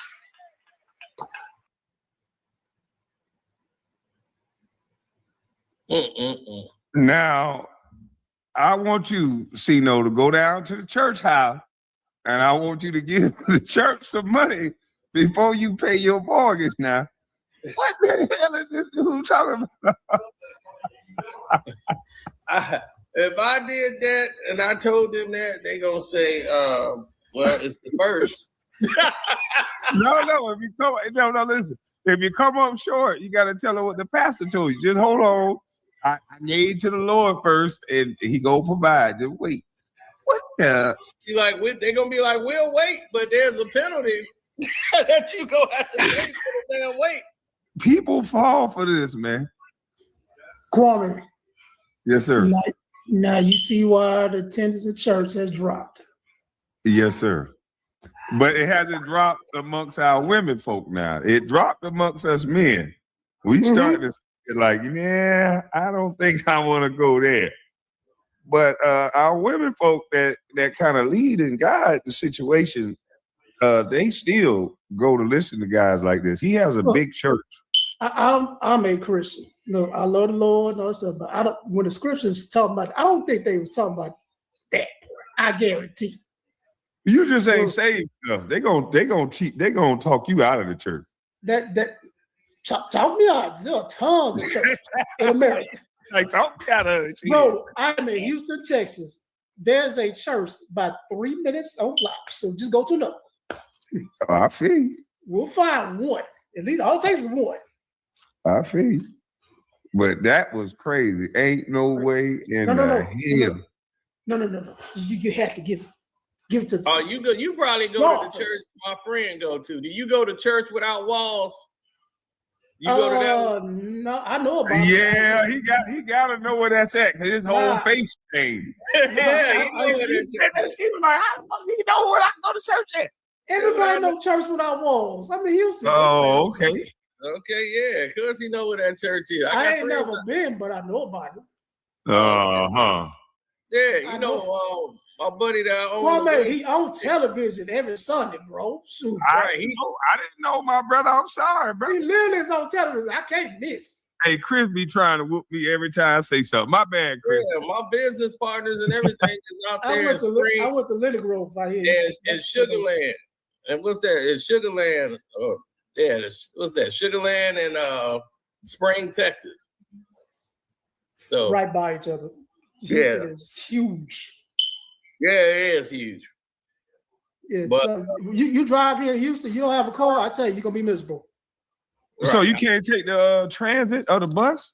Like the bus? There's only so much the bus can go here in Houston. Oh, yeah, because you're right. In the city limit, but once you go outside the city limit, shoot, they don't go there. Shit, all you gotta do is get you an old school down there with a strong motor. That's it. Yeah, but they don't drive outside the city limit. The metro, now, unless you want to catch an Uber, now you're going to have to bring some cash to catch that Uber, because that's an expensive ride. No, I'm gonna just get me a little bucket and roll. My cousins moved down to Houston. They love it down there. Yeah, bro, Houston, you drive for an hour, you just in the suburbs. Yeah. That's how wide it is. Wolf said Sugarland, my city. That means you got some money, buddy. I'm like literally a couple minutes from Sugarland because my gym is in Sugarland. Oh, okay. Oh, that's where you choking people out at the sugar. Oh, so you over there choking out them white boy. I ain't choking over there. Y'all do not listen to those accusations. No, I ain't making no. You in the gym, so you getting choked out every time. Don't you do that? Don't you do that bujitsu? It's jujitsu. No, it's that bujitsu. My boxing buddy out there in Spring, Texas, he's a USAA boxing referee and judge now, but he was a boxer too. Yeah, Sean Craddock, and he's a pastor too. So that's why Chris do that bujitsu out there in Texas. That's why. Okay. I thought he was a boxer too, like because out there boxing is huge. It's like the biggest sport ever. Nah, Chris, his shoulders too wide to box. He look like a wrestling ass dude. He can't box them big ass shoulders. And I'm gonna say about T school. That's why you say that. Do you know about Coach Sosa in Houston? Coach who? Sosa. No. Remember he had the biggest story. His wife tried to pay somebody to have him killed. Oh Lord. Oh yeah, I heard about that story. Yeah, it's the biggest thing. Hey, Chris, your TV on the background is high. Somebody TV on the background. Who got that background noise on? Is that you or Cena? Oh, That's what I him. see. No, I ain't got no television on. I have no TV on. Yeah, you got a TV on like a mug. You got a bunch of background noise. It's a TV downstairs, but I don't. You must got somebody must got the news blasting downstairs. Yeah, I have no news coming. Yeah, I heard about that story, and she had an undercover. Yeah. Unfortunately. Yeah, they had to. I'm gonna try to get Coach Sosa up here. I'm gonna call him and see if he want to come up here and tell the story, man. How the FBI got involved and got her. All right, trust me. His When wife. you call the light bill company, they're like, "Well, I ain't got no money left. I had to give my time." I say, "God bless you, but you still gonna have to pay this light bill." They might give you 1 day, 1 day extension in the name of Jesus, but you got to pay the light bill. Otherwise, we're gonna turn it off. And it costs more money to turn it back on. What did Jesus say in the Bible? Pay Caesar what you owe Caesar, and pay the Lord what you owe the Lord. You still had to pay what you owe. Right. That's what he said. Pay Caesar what you supposed to pay him, and then pay the Lord what you owe him. They're gonna turn the lights off in the name of Jesus. If you don't, amen.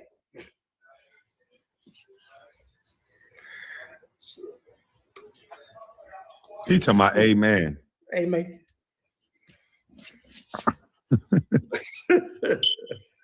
Yeah, man. But if I can get Coach Sosa up here, man, that'd be great.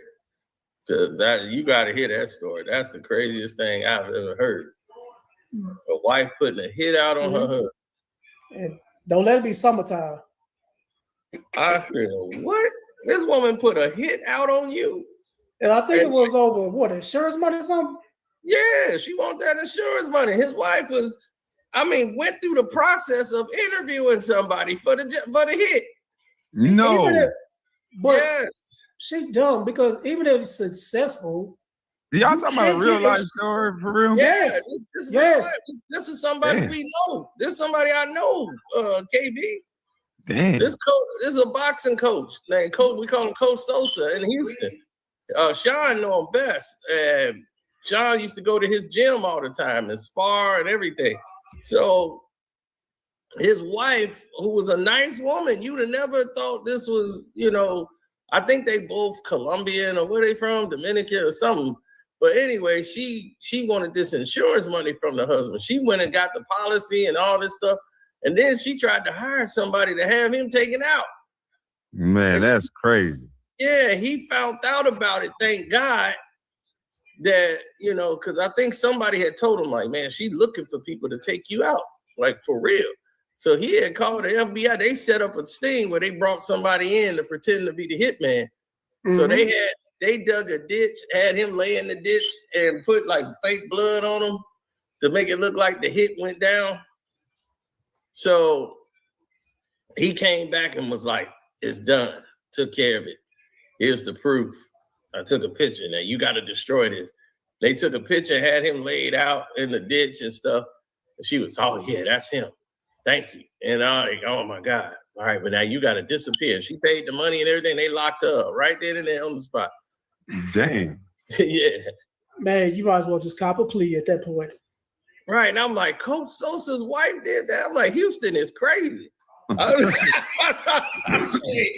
Houston is crazy. we got some crazy folks down here. I ain't gonna lie. Man, I'm like, dude. No, this ain't too much TV, dog. This somebody we know. This happened in Houston.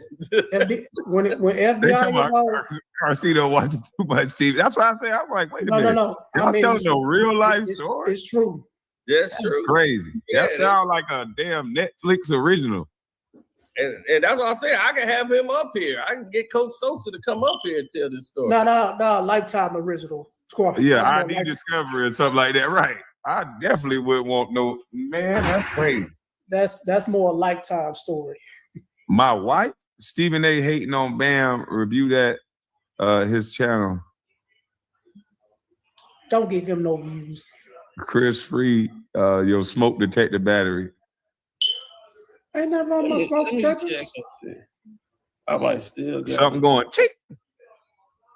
You don't hear nothing with them big ass headphones on. You don't hear all that music in the background, TV show. Ain't no smoke. You watching The Young and the Damn Restless in the background.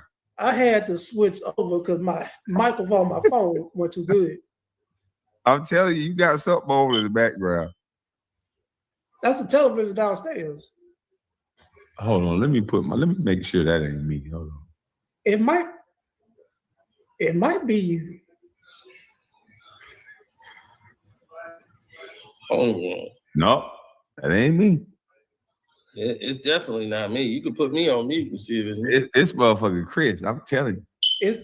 That must be. See? I didn't realize. All you gotta do is put on mute, and you'll find out who it is. All right, hold on. I'm gonna go on mute and see if it's Chris, and then I'll see if it's you. Oh, let me go on mute.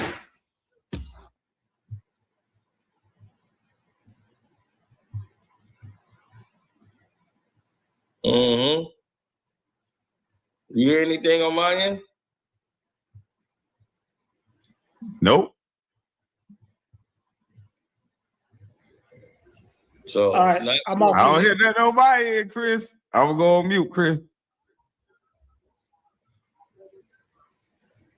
Can you hear anything? I don't hear anything on my end at all. I just heard it. It's the television downstairs. For real. I'm upstairs. I know what you're talking about. But oh, okay, well, it's you. no, I didn't deny it. I didn't deny it though. Yeah, but that wasn't you made it sound like he was just hearing things. No, I didn't realize it was that loud because I'm upstairs. That's not me. I just heard the chirp again. What you talking about, Nacho? He talking about that's you, KB. I was just on mute and just heard the chirp. Wait, no, it's the television downstairs. It's the television downstairs. It's definitely not me. I was on mute. Okay, go ahead. I'm gonna leave mine off. All right, now. Hey, I just heard it as soon as you came back. Chip. I'm gonna go check all my batteries, man. Cause I got a bunch of goddamn smoke detectors in here. It's not a smoke detector. That I can verify. It's probably the television. I'm hearing a chirp, so it might be. Let me check my smoke detector. I'm gonna walk all through this, motherfucker. It might be this one right here, but no, it's blinking green. Let's see.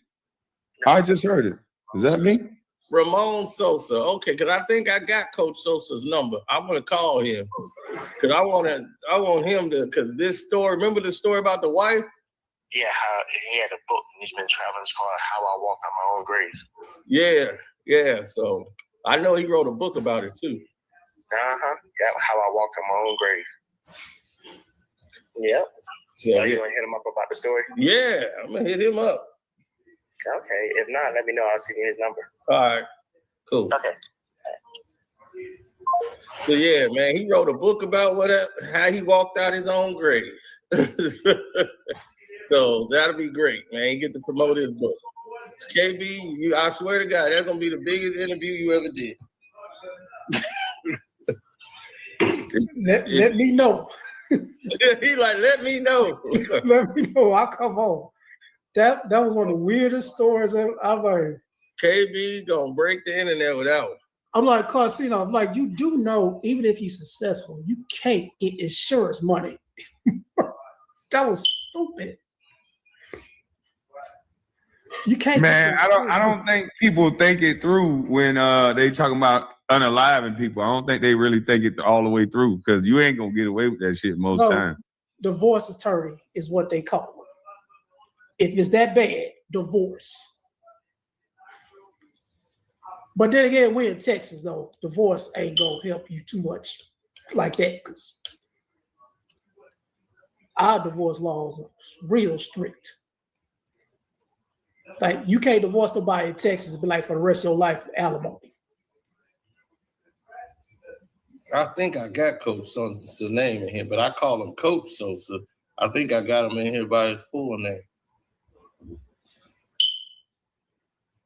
Yep, I do.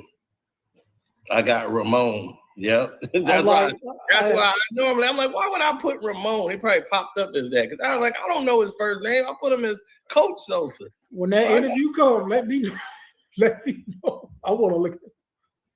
Oh man, if I do that, man, I'll let KB interview him and do it. It's gonna be huge. Kwame gonna go viral again. Get viral. Dude, a story like that, that's crazy. I mean, that's Chris, everybody's still hearing chirping, and I've been on mute this whole time. Now they hearing a lot of chirping. I don't know what the chirp it is. That's the television. That's got to be television. And I can't hear it at all.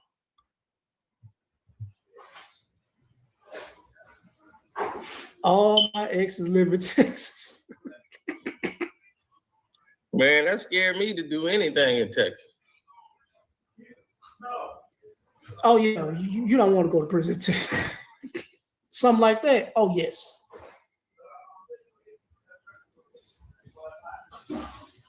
Something like that. That's a good 25 minimum.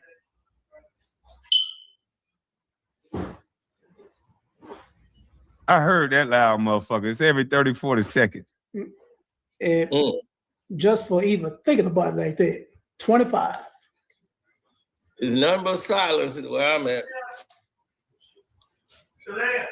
Yeah. The breakfast ready. Come on. Okay.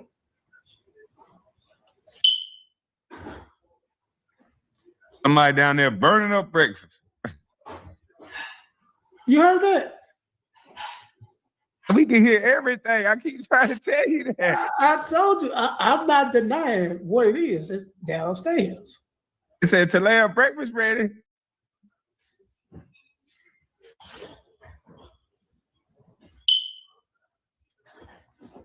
Did you hear that, Chris? What? Take your headphones off.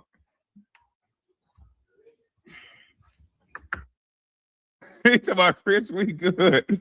Damn, Chris, they talk about we good. Next tell church. Let it fuck around and be me. Salute to you, bro. I'm about to go walk around my house and check my goddamn smoke detectors. Hold on.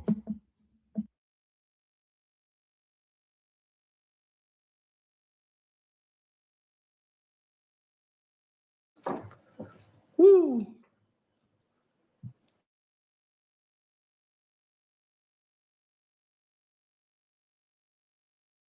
I don't hear it no more. Been on mute. Can you hear me? I'm about to walk all upstairs. I can hear you. I'm searching myself. I'm looking around this house. I don't hear anything. Oh yeah, I can't search for shit. I'm supposed to be doing something. I just fucked up. Hold on.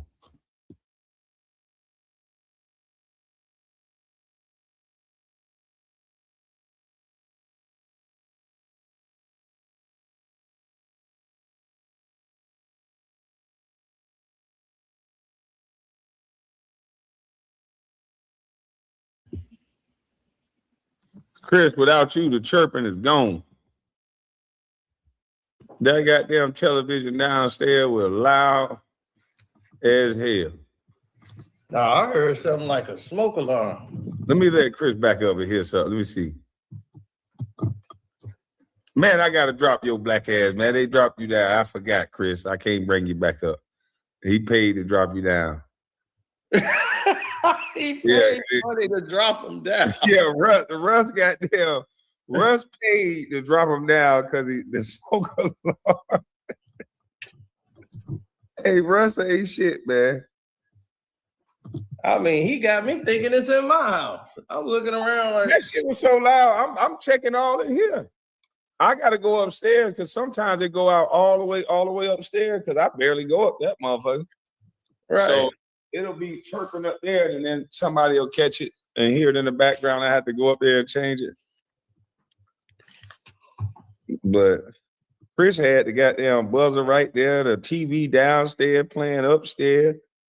Chris must be in a little loft or something because we can hear that whole everything downstairs. Chris, are you the man in the attic? Type in the chat.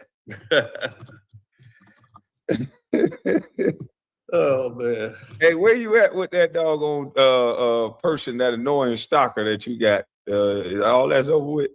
Oh no, he called every night. You got a junkie calling you? Yeah, I guess the crack went off, so he went to sleep. Hey, ain't nowhere in the hell you got a junkie calling you every goddamn all night, man. There's no way. Yeah, he ain't got nothing to do, man. That's what I'm talking about. He an all-purpose junkie. You know, that's the thing about him. They all hang around and do everything. He cheap labor. So that's why they keep him around. Anybody? So you can tell me he got to run to the grocery store, all that chicken that he be cooking is for Gil. He got a chef. He got all that. Man, if he spilled some on his shoe, he'd be, God damn it, I done spilled it on my shoe. God damn it, call that junkie. Junkie, look, need you to get this off my shoe. Okay, boss. All right. My boss said, boss, move out the way. Give me some pay. I got to get this off boss shoe. That's exactly what he is. All-purpose junkie. Man, that's crazy. He know he ain't got to pay him nothing. He was like, why pay somebody when I based on the fact that he don't want to buy a studio? I think you're right. Yeah, that's terrible. That he, after all the information we done gave him, he still ain't gonna take it. The whole world done gave him the same information. Gil, why you just buy your own studio? Oh. Why would you like that? Now, this is what I said to the junkie yesterday. I said, look, better stand down before this come out. Show this to your boss, and I'll see if he tells you to keep going. Now, he gonna know what that meant. I'm like, you want that video to come out? I'm like, your boss know what that video means. He see that photo, he know. I'm like, that's the screenshot of that's gonna be the whole thumbnail. Now, he better stand down if he don't want that coming out, because it's ready to go.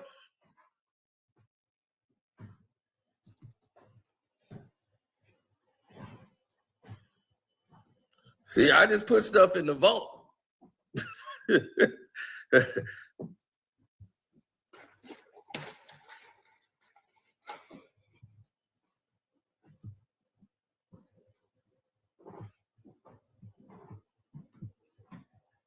You heard me, Sino? I said junkies can only stay on go. That's all the junkie know. Oh, okay. Yeah, you was on mute the whole time. Oh, okay. I'm sitting here running my mouth doing two things at one time. I got to order this Home Depot thing real quick, so I'm doing that too. Yeah. But that's all that junkie can is just to stay on go. So he gonna have to crash out. I think he better check with his boss before he crash out, because Netflix might not like what they hear. Amazon might not like what they hear in that video. Now, you don't have to if you don't want to, but don't say I didn't warn you.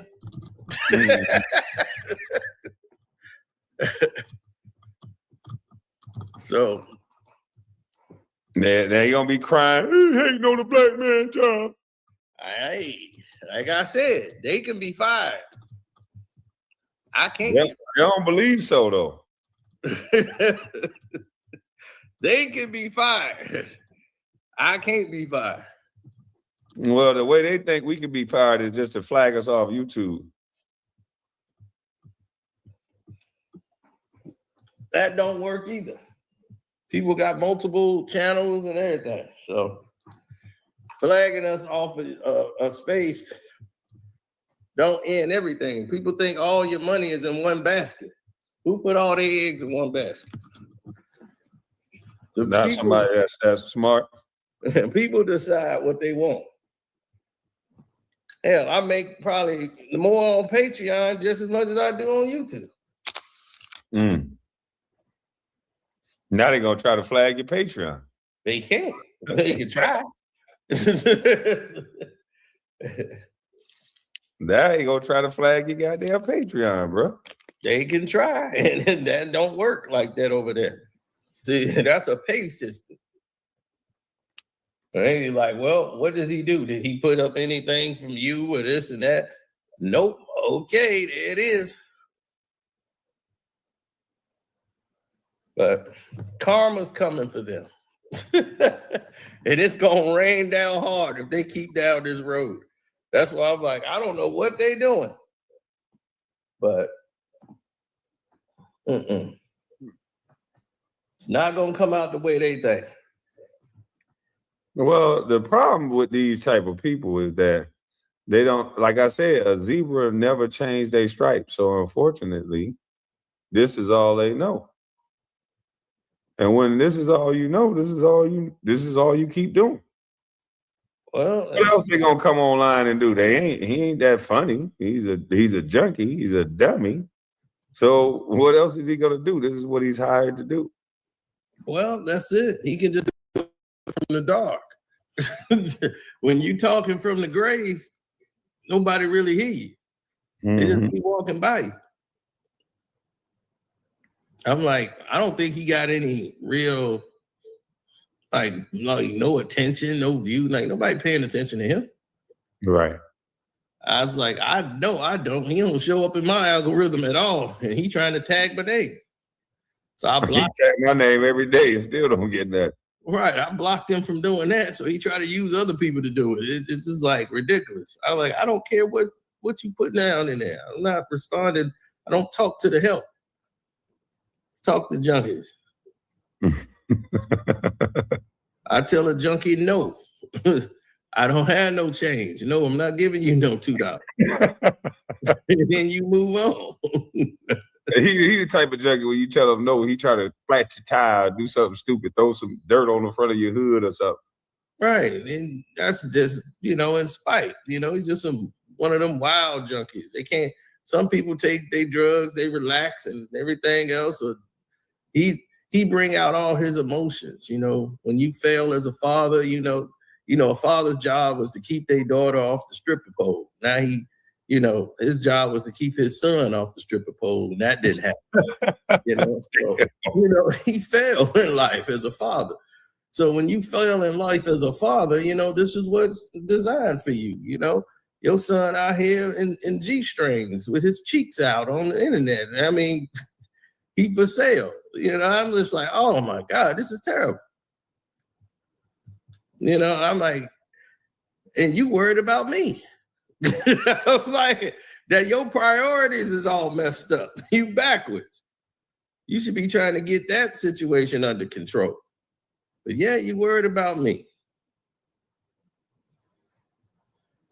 Right. You failed as a father. You failed as a man. God damn. Get control over that.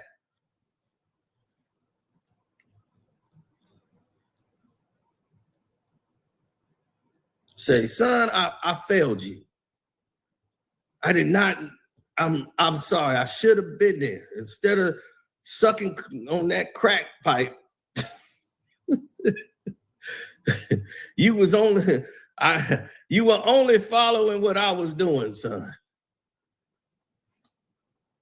I was sucking on a crack pipe and you were sucking other pipes. I didn't want you to do that. Did not want that for your life.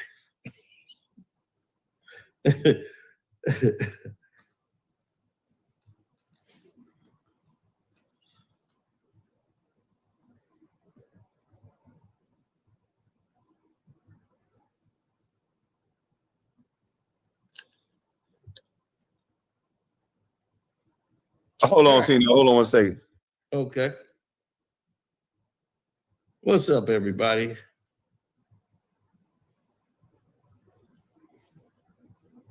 We had to put all this in perspective,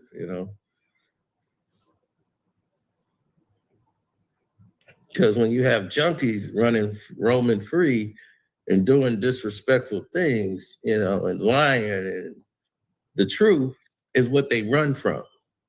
They don't want to face their realities. They don't want to face their hardships. They don't want to face anything that they got going on in real life. So they want to escape to the internet to escape their real life, because their real life is garbage. If your real life was you stealing cars, stealing from everybody you'd have never been with, buying drugs with their money, running out on them, you don't have a lasting impression on people. This is how bad it turns out for you in the end. You see? So now you want to live online and create this character for yourself because your real life is dirt.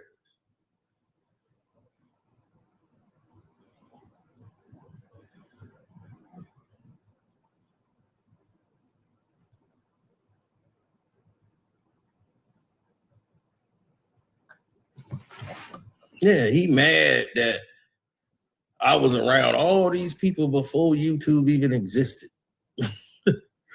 I'm in all these celebrity spaces before any of this ever existed. And he going through all my photos of all the people I've been around before that. He on there searching my Facebooks and all this because he don't have a life. He's just now meeting people because he finally got around a complete moron of a person who would take in a hobo off the street and bring them around celebrities and people with standards. And they thinking you gonna bring somebody there of substance. They don't know you bringing some crackpot from the street who ain't worth 2 quarters. And you bringing him around. And you think it hurt KB by you uplifting a junkie. Somebody he don't even know. How that gonna hurt him? That just plays at your level of intelligence and your stupidity level. You pulling people heartstrings for a junkie. See, the thing is, being an addict and being a junkie is 2 different things. Somebody who's an addict or an addicted person, they trying to fix their and curb their addictions. He's somebody that's just a junkie who's in denial that he's a junkie and don't want the help. I got it fixed. Oh, thank Lord. Oh, he did. But you said that junkie in denial that he don't want the help? Yeah, see, an addict is different from a junkie. See, somebody knows they have an addiction. They're trying to find ways to deal with the addiction. He just a junkie. He just in denial that he's even a junkie. He gonna lie to himself because his whole life is dirt. So he want to. He ain't gonna get no help that way with all that goddamn online. The only way he gonna get some help is to tell the truth. Right. You gotta want to get help, and he don't want help. So he's a junkie. So everybody's like, "Why you call him a junkie?" Because that's what he is. He's a junkie. He said he seen Gil go off on Josiah. Is it real or fake? That's fake. That's just stuff that's what we use. Yeah. They doing that. He didn't even go off on them. It's just stuff that they use these promo channels that they call like Self-Talk is one of them.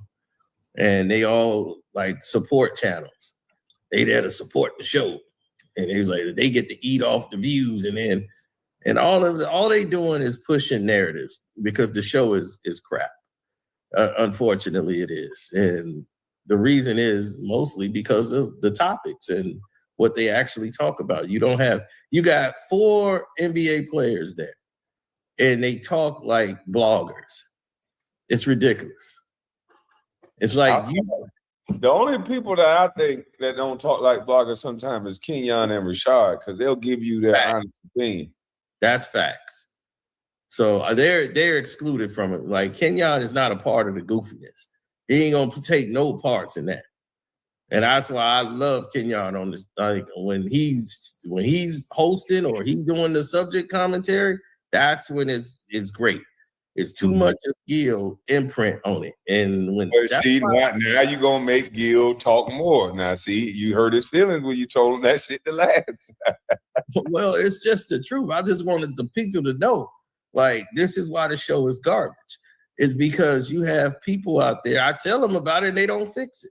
So here's the problem with the show. the topics is stuff that's trending on Twitter. They look at what's trending on Twitter and say, oh, let's get what they talking about on Twitter. Oh, they having a discussion about this last night on Twitter in sports.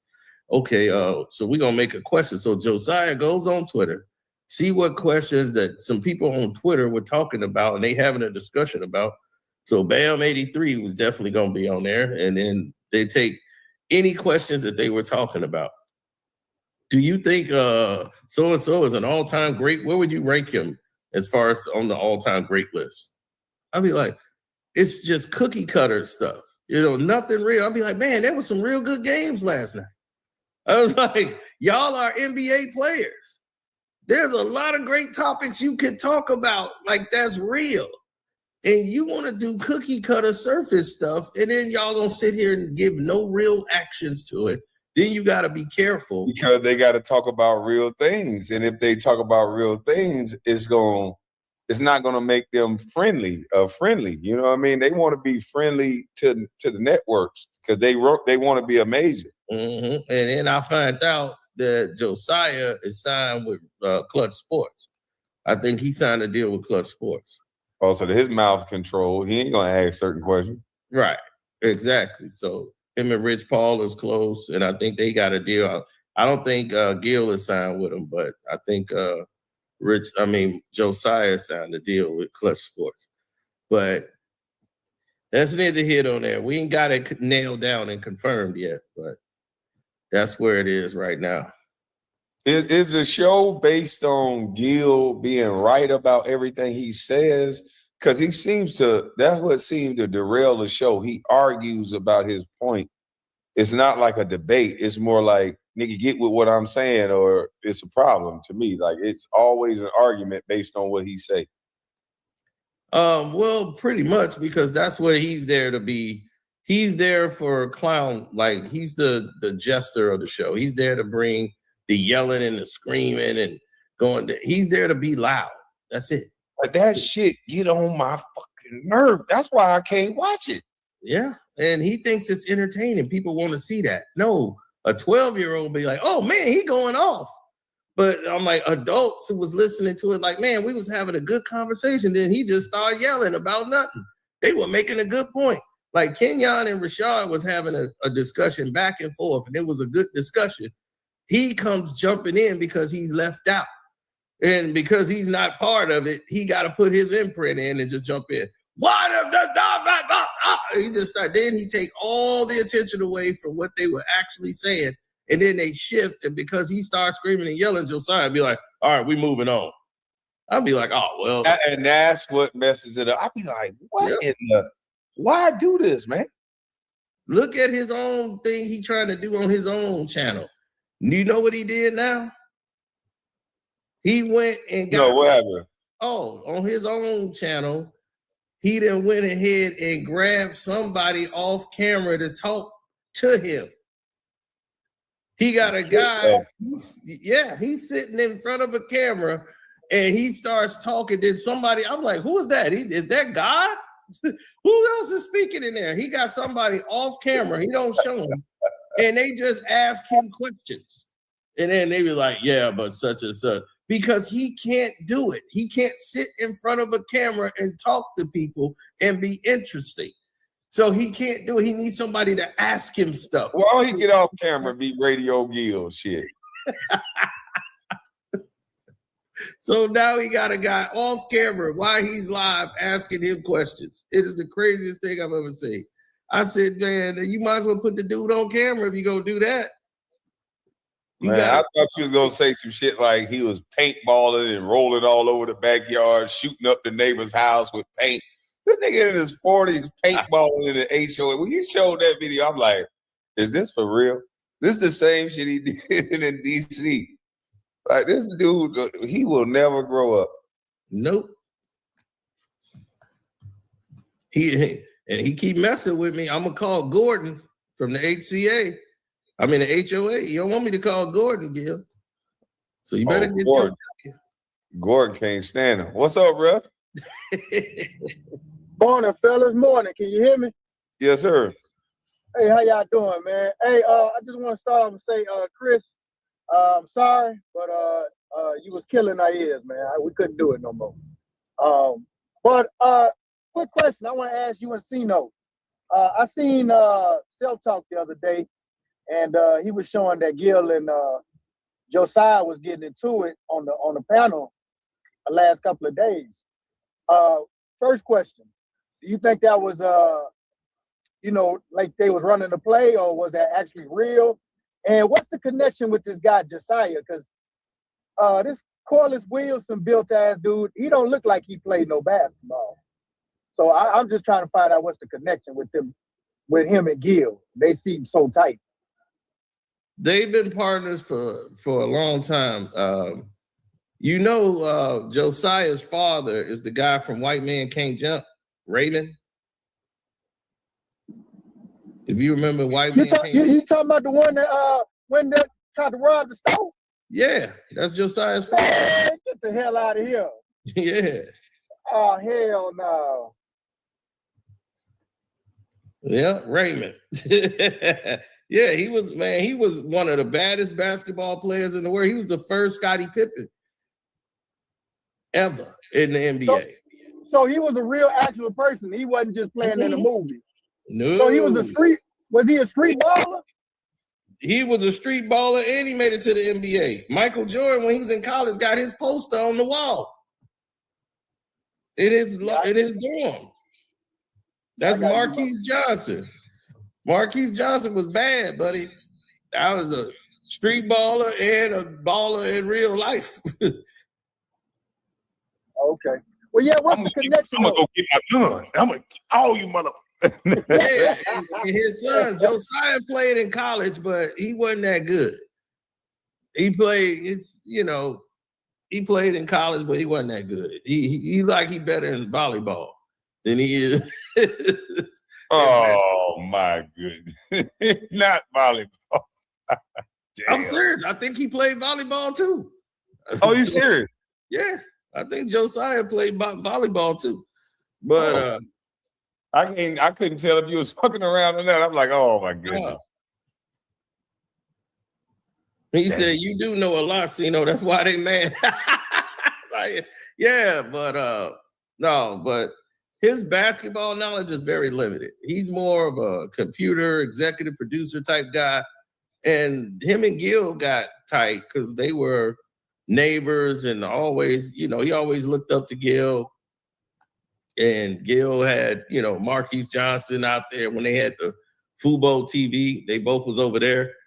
And that's when they really got tight, when they was working, doing all that stuff. So he was like, I'm going to come out with my company and I'm going to get you involved. And every time Gil do something, Josiah is like right there with him. But no, he'll never disrespect Josiah like that. Like they're the only people on the show that was getting paid. Mm-hmm. When they started this show, they weren't under contract. Nobody, Kenyon, Rashad, none of them had a contract. Hey, so I tell you what, 757 baby, come up and test Cino basketball knowledge. They always say that in the chat and they be scared to hit the link. Let me drop the link. All right, so Cino, best ball player from Chicago. The best ball player. You already know who you gonna say. Isaiah. Yeah, he gonna say Isaiah. Yeah, I already know. That's the best player in NBA basketball history. So that's I was about to say he say Isaiah is the best ever. So what make, and he from Chicago, so what make you think he ain't gonna say Isaiah? Yeah. Hey Russ, I got me a Christmas gift of a cologne. I can't even, it looked like a damn revolver. What the hell kind of cologne? That shit smell good. I mean, not a Christmas gift, a birthday gift. What the hell kind of cologne is that? You got me on that one. I ain't seen that one yet, boss. I ain't gonna lie to you. It looked like a revolver. It looked like a 38. I ain't never seen it. I know a liquor brand, but like I don't know no goddamn cologne. What in the world did you supposed to be the cologne guy? What in the world I do with it? You know, they coming out with so much stuff nowadays. You know what I'm saying? Yeah, this is what it is right here. Sure is. That's what it is. As zero, that's what it is right there. Oh, as zero. Yeah, I heard that brand before. I got some, but I don't have. And you can't have none if you ain't know what the bottle look like, Russ. Come on, dog. No. You know how they got different ones. Like Gucci Guilty got like 3 different brands. They got the black. Oh yeah, I love that Gucci Guilty. Yeah, but they got like 3 different ones. You know what I'm saying? Just like that 1 in a million, they got different kinds as well. You know what I'm saying? Right. So it's still the same cologne. It's just 3 different smelling brands. Okay. I don't know. Somebody he said wanted by Azar. I just opened it up and just sprayed it. I'm like, damn, this shit smells good. Yeah. First time hearing about it. Salute, Philly Party. I just wanted to see your back. See if you was gonna pick your boy, which I knew it was gonna be Isaiah, of course. You know, I don't know. D Rose was a bad boy, man. That boy didn't get hurt. I swear to God, that boy be in the Hall of Fame right now. I agree. Man, D Rose was a beast, man. Yeah, he was special. But the thing about D Rose is he couldn't shoot that great. But his jump shot wasn't that great. But he had time to develop that over the years. But he didn't need it. He can go from, his speed level and as fast as he can get up. I was just about to say that. Because he jumped so high. Like, he'd get close to the basket, and he had these floaters that was so good from so far out that his jump shot, he knew how to get to where spots was where he was effective at. And he could shoot close enough. Like, he didn't have the deep ball, but, man, he was so quick, man. Y'all right. If he would have developed a little bit of jumper, it would have been over with.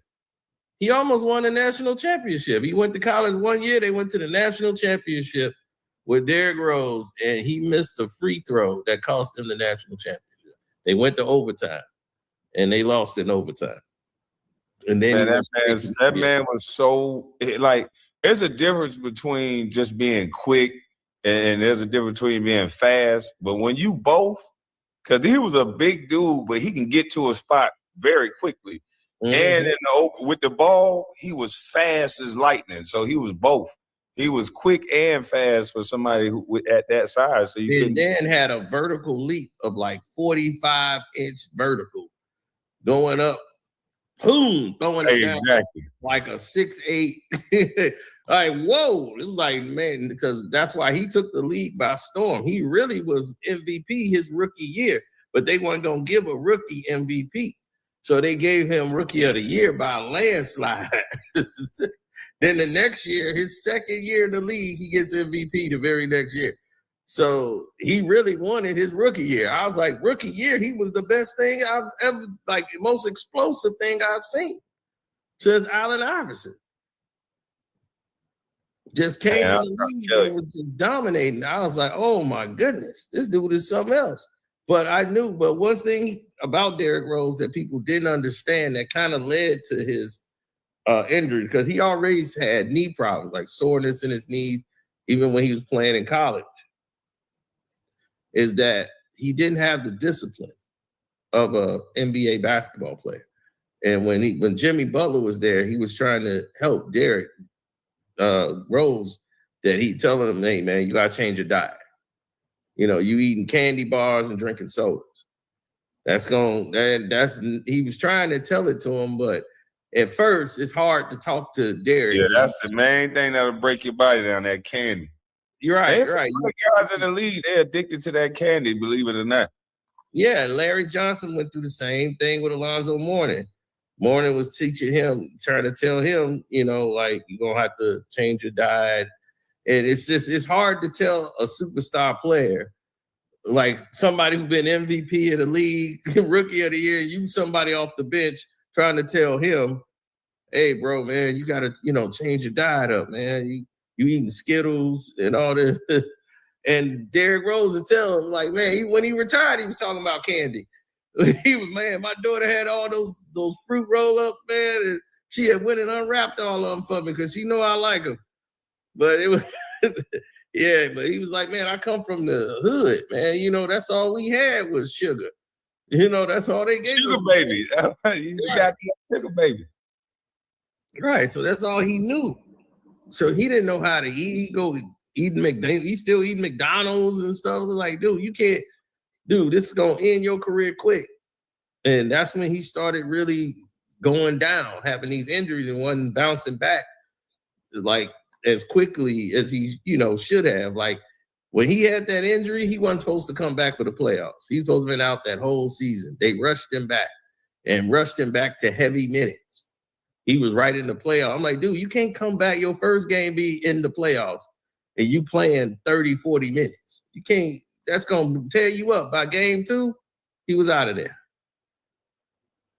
Now it's like, see, y'all rushed him back. And then that's why now they have the minute restriction rule. Back then they didn't have no minute. He's on minutes. Now they have these minute restrictions. You just can't throw somebody right back into the mix. Now you look at Jason Tatum.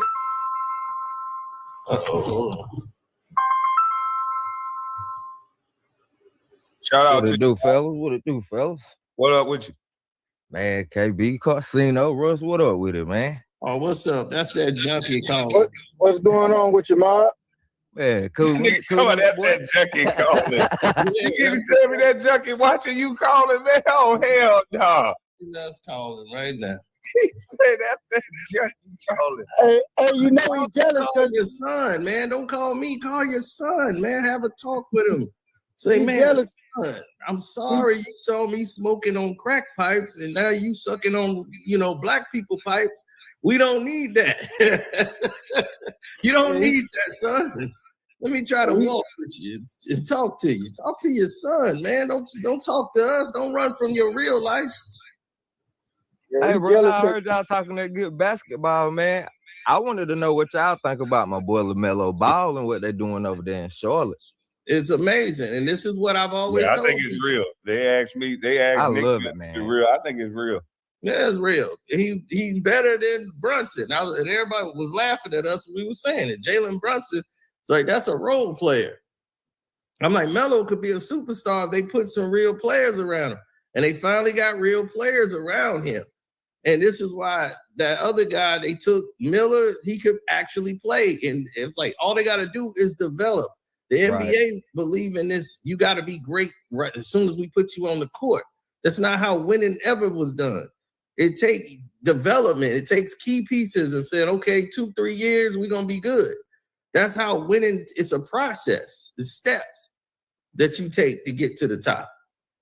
That's why all of these people out here right now, they all have this respect level for what Charlotte is doing because they stayed with the process. They stayed with the guy Bridges and all these guys. Right. And they got young players that they could bring up because these guys are veterans now. But it's like, can they stay healthy? Can they stay disciplined? They can make some real noise. But yeah, they give guys problems because they hard to defend because they fast. They get up the court and they play free. Yeah. It's so they believe you got in 3 guys with the green light that can hit it from anywhere, bro. And then that rookie just shocked everybody. That's why I was just about to say, boy, that Conker Nipples. Nipple a dog, boy. I thought he was their tax broker. I didn't know he was. I said that's the tax broker. I thought that was the Tower Boy. Right. I'm like, he actually playing. Now he up for Rookie of the Year. He like, it's a lock for him now. I feel like he deserve it. Yeah, he might deserve it. I mean, Cooper ain't no joke, but man, Conker Nipple, that I ain't nobody know how nice he was gonna be, man. No, nobody never saw this from him. So they've never game planned for him. And then he was tearing their butt up. Now they like, man, we got a game plan for him now. Normally people didn't have the game plan for Charlotte. They just show up and they would play reckless till they would blow the games. Like Charlotte has always had a team that could actually be good, but it's always helped. LaMelo was hurt a lot, so he wasn't there. And then other players was out or they just play reckless. They go out there, they turn over the ball, wasn't a lot of practice. Guys really didn't care about winning and losing. And that's one of the things that people got to understand about the NBA. Not everybody is like, oh, we got to win a championship. They ain't thinking about no championship. They trying to get a new contract. They need a new deal. If I average 15 and 7, they told me I could get 58 million. Like, that's what cares. That's what matters to them. It's more than anything. Like they said, would you rather be Robert Horry and have 7 championships and make $60 million, or James Harden, who made $400 million with no championship? That's a hell of a question. Hey, so quick question. I got 2 questions for y'all. Who y'all got winning it all? And who's the best player in the league right now? Like MVP of the league is, I would say, Cade Cunningham. Cade Cunningham is playing the best basketball of any player in the NBA. That's to me without question. He played on a Detroit Piston team where defense and offense, he's required. He's the most valuable player to that team, because without Cade Cunningham, that team won't win probably about 20 games. Shea could be off of the Pistons, off of the OKC, but what they gonna do? They gonna still win games, even without Shea. They can still be dominant without Shea. You think so? Yes, they've proven it. Okay. Shea was out and they were still rolling. They didn't miss a beat. They missed J-Dub. That's who they missed, Williams. To me, he's the most valuable piece. They really miss him. And J-Dub has been hurt for a while, and they've been barely getting by. But when he was there, they had lost like 5 games. That was it. They was running everybody off the court. So he's a very key piece. J-Dub is essential. Now, when you have another great player, like let's say the Joker, right? Joker is great for Denver. He does all these things. He's a walking triple-double. But that's my guy for MVP. My thing is he'll be up there every year because his numbers are gonna be up there. Yeah, but that's the heart and soul of that team. That's the lifeline of that team. Exactly. But who's he really going up against? And what is he doing on the defensive end? Nothing. He's not shutting anybody down defensively. So this is where the lines are blurred for MVP. So I look at both sides of the ball. What contributions are you doing? Cade Cunningham is one of the top. He's going to be all defensive guard. He's got more blocks than probably any 2 guard. Probably Anthony Edwards is up there, but he's up there every game. And he's giving you almost a he hitting the highlight reel, beating something every time. Yeah.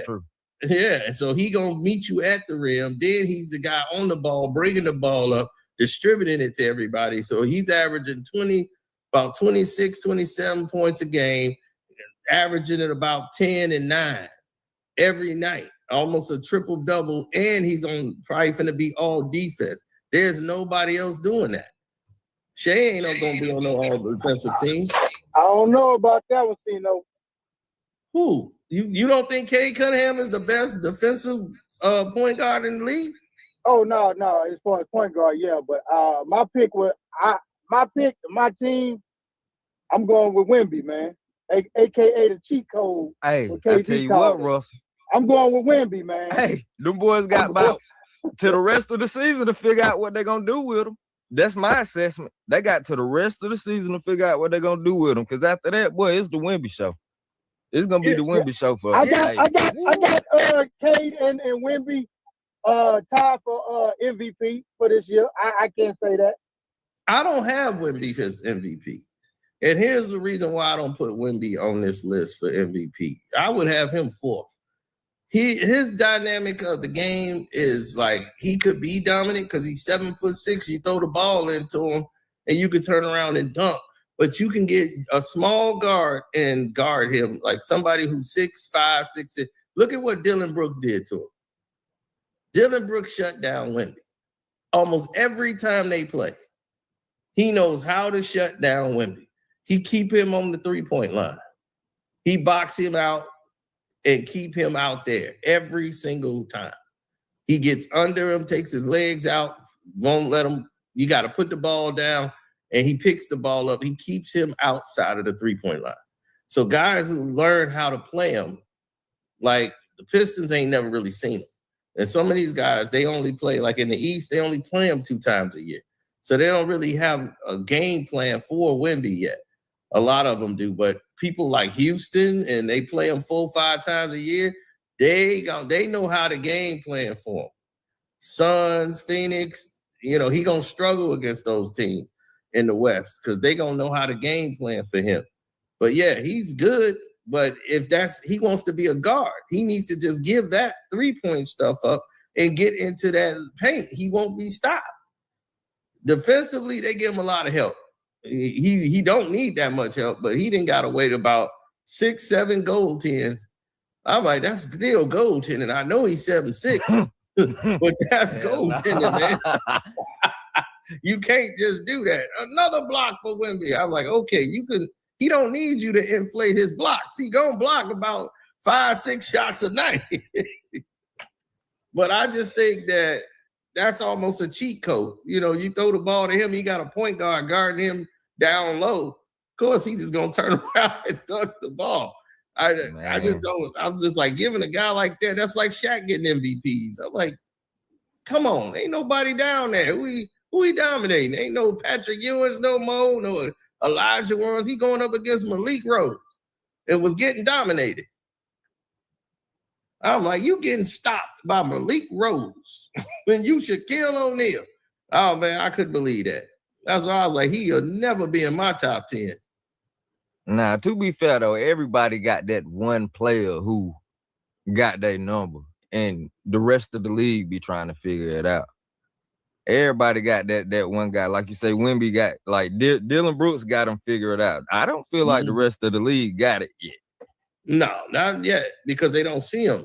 Yeah, that's what I was saying. They probably got to the rest of the season to figure it out. And if they don't, I feel like he's gonna improve on his game and his health. Just like LaMelo Ball, man. Give LaMelo Ball 82 games. That'll be my MVP. Yeah, that's what I'm saying. If he's healthy for a whole season, I'm going with Melo all day. Yeah, Melo plays a great game. Like, it's an exciting game. It's what the it's NBA fun needs. to watch, man. It's fun to watch. It's aesthetically pleasing to watch. And people get on him about his health, but I have to remind people, he been playing pro ball since what, 16? His daddy sent them boys, he sent them up to Lithuania playing pro ball like as a teenager. A little bit of wear and tear. He gonna get past that. That's natural. Yeah, but here's the thing, man. Most of these kids been playing ball since they was 2. True. True. So, but yeah, him going to play with grown men overseas was very key for him. So he can be around grown men, but he's played with grown men and played like with. Yeah, he played above his size his whole life. I mean, where he went to play at UCLA, doing those runs, you're playing against some of the best basketball players in the world. He played against Russ. He played against all of these guys. He was on the court getting bullied by them. Like, the NBA was showing him, like, he was seeing what the next level was like. So he got a chance to understand, like, the ball boys that was in those runs. Yeah. Slow. That was the thing. Like, as far as his motions for defense and stuff like that, it wasn't about, LaMelo could shoot. It was like, yeah, he could shoot, but you can't defend nobody. You can't stop your rotations and stuff like that. You're too slow. You ain't gonna make it in this league. It's just like, they're not gonna throw you in there because your last name Ball. So yeah, he has some like a decent, like, some trials, some workouts that they had for the team trying to get him in. He was on the practice squad a couple times. He got his weight under control because he was too heavy. He wasn't really in ball playing shape. Like, you got to really be in ball playing shape to do this. There's some guys that's thirsting for this job and this chance. And you coming in there not really in full shape, you slow, running the drills. It's like they're not seriously thinking about you. So, what you think about Ant-Man? Cause I like him a lot, but boy, I seen LA beat the wheels off them boys the other night. Cause he still ain't figured it out. I'm the one who coined him Can't Man. Dang. Yeah, I coined that. Then here comes Skip Bayless trying to steal it. So yeah, he does that to everything I do. So I made names for everybody, and he comes around and try to coin them and steal them and talk about some. This is my new name for him. But I stopped calling him Camp Man once he beat LeBron them last year in the playoff. But he still ain't figured it out because he's a product of a failed AAU system. That all they do is because he got great athleticism. He's a pull-up jump shot, slam dunk guy. That's it. He has no post game. He has no post moves. He keep talking about KD is his favorite player. KD can play with his back to the basket. He could turn around and hit a reverse. Ain't a place on the court KD can't score from. Anthony Edwards is not that guy. He's a pull-up face, got to be facing the basket to be effective. And that's a problem. That's a weakness. And people are going to take that from you. As you saw the other night, once the three wasn't falling, they cut off the lane so you can't drive and dunk. Now what you going to do? And you saw what happened. He just steady jacking him. Steady jacking him. Yep, steady jacking him because that's all he knows how to do. And if you take that from him, that's why you end up with what can we say? Step back, three. Step back, three. Yep. There you go. That's how you end up with 12 points, 9 points on the free throw line. That's all they know. Nah, bro, I had tuned in. They say my man was like 1 from 9, and he steady doing step back, three. I said, hell no. That's what they do. And that's what I'm saying. And now they see what I'm saying when I say can't, man. He can't do this. He can't do these things. And I'm like, y'all put him on pedestals already because he got a highlight dunk and he hit some threes before. And I'm like, this is the failed product of AAU. They don't teach you the essentials of the game because that's not required anymore. And then if you try to teach them that, and then now you can't teach them that, and they get mad, they want to get off the team and go play for somebody else anyway because they know I'm better because they athletically better, but they don't have the knowledge of the game to be great. You see, this is why Jimmy Butler got 20 years plus in the league. Jimmy was basically a journeyman, but he went to Marquette where they teach you the game. He didn't know the game until he went there, and they developed him in that system. That's why Dwayne Wade went there, and they learned, and their games were similar because they knew how to be effective without the ball. See, people think you need the ball to be effective. You need to learn there's other ways to score. You can come off the back screen, back cut, get dunks in off the offensive rebound because you got skinny out there on the baseline. They couldn't see you. And you could creep up the baseline and get offensive putbacks. They don't know these things. They ain't been taught. They don't know how to score from the post, how to draw the bigs and get fouls on the bigs to help out your big. They don't know how to do these type of things. They don't play a strategic game. Like Kobe said, man, when he got a foul on somebody who was supposed to have been guarding him, he was like, did you just get a foul on him? He was like, that's dumb. You guarding me, you gonna need all 6. And you just wasted a foul on him? Kobe just shook his head because he wasn't even thinking like that. Kobe like, you gonna need all 6 of your fouls guard me, and you just wasted a foul on him?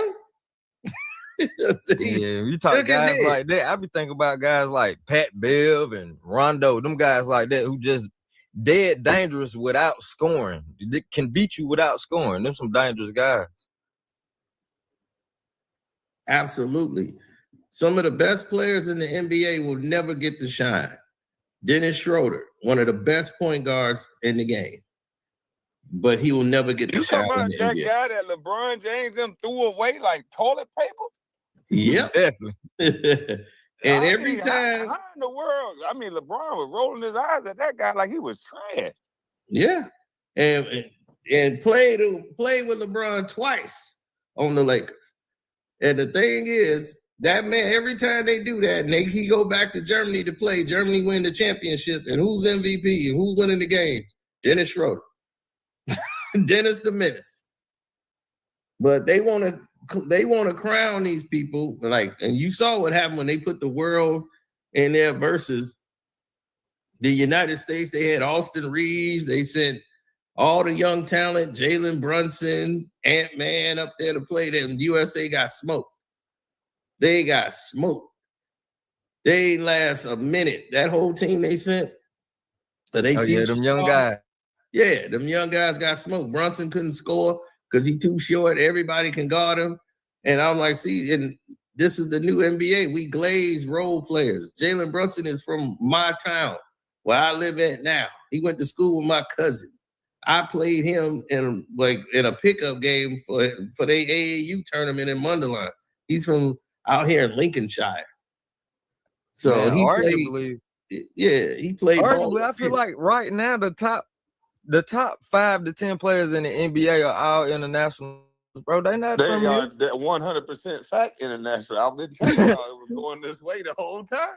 Yeah. They've been and you know why? International the whole time. And the only reason why this is happening is because, to me, this freedom of movement.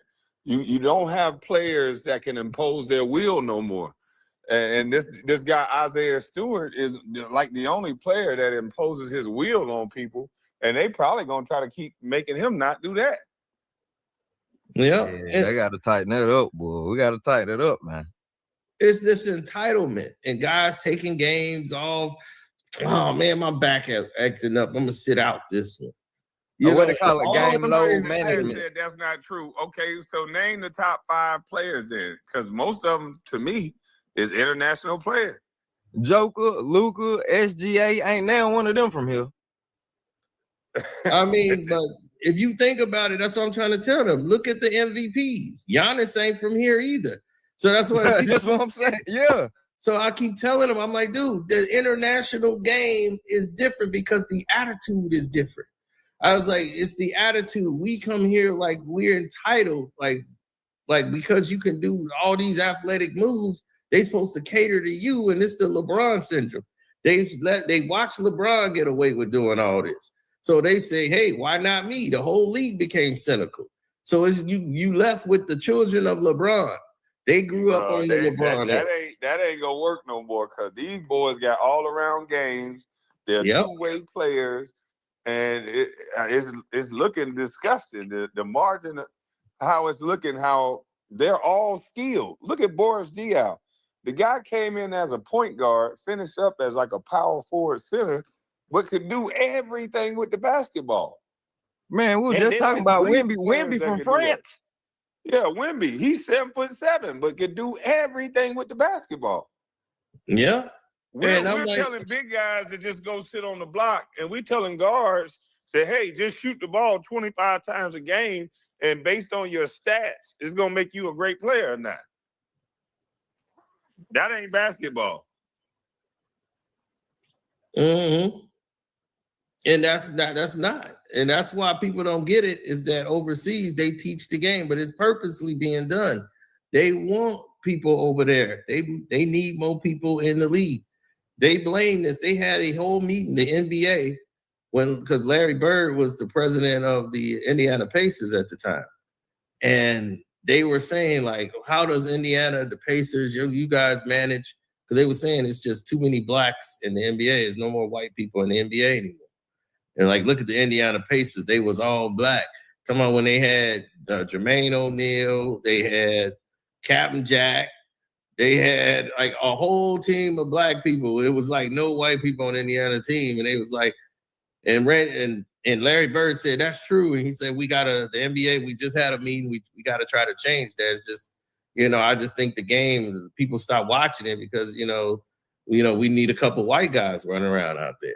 I know that the game has changed now, and most of the athletic guys out there, but no, you need a couple of white guys running around out there.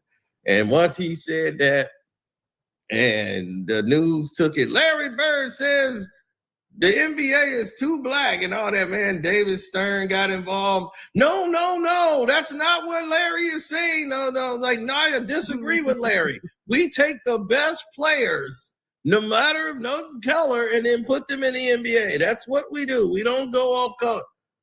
So, man, that was crazy. So that's been going on. They had a meeting about this, about how to, make it more balanced. And as you can see now, shoot, the Lakers, almost the whole team was white. I'm like, 5 white guys out there running the court all at one time. So I was like, oh, okay, you got 5 guys running around out there. This is nuts. Cooper Flag saving Kwame White Jesus? I'm confused by that comment, but okay. So now they want people to know, like, hey, look, we got white guys here. But the whole plan is this to erase this entitlement that LeBron brought to the league. That's the thing. Effort. They don't love the game like people back in the day. They don't love it like that. I can see that. They getting paid too much money to love it. I can see that. That's what it is. It's just the money to them. That's all it is. It's just the money. These guys, like you got stats, because if I go out here and I get hurt, how the hell am I gonna get $240 million next year? Yeah, Tyrese Maxey sitting out like 3 weeks over a pinky. Finger. I got to get my numbers, so I got to be 100% healthy. See, this is what happened when you make the game about numbers. See, I got to be 100% healthy when I play now because I got to still average 28, 29. That's all y'all care about. I can't play myself back into shape and have a few games where I only hit 15. I got to come right back out hitting my same 29, 28 points.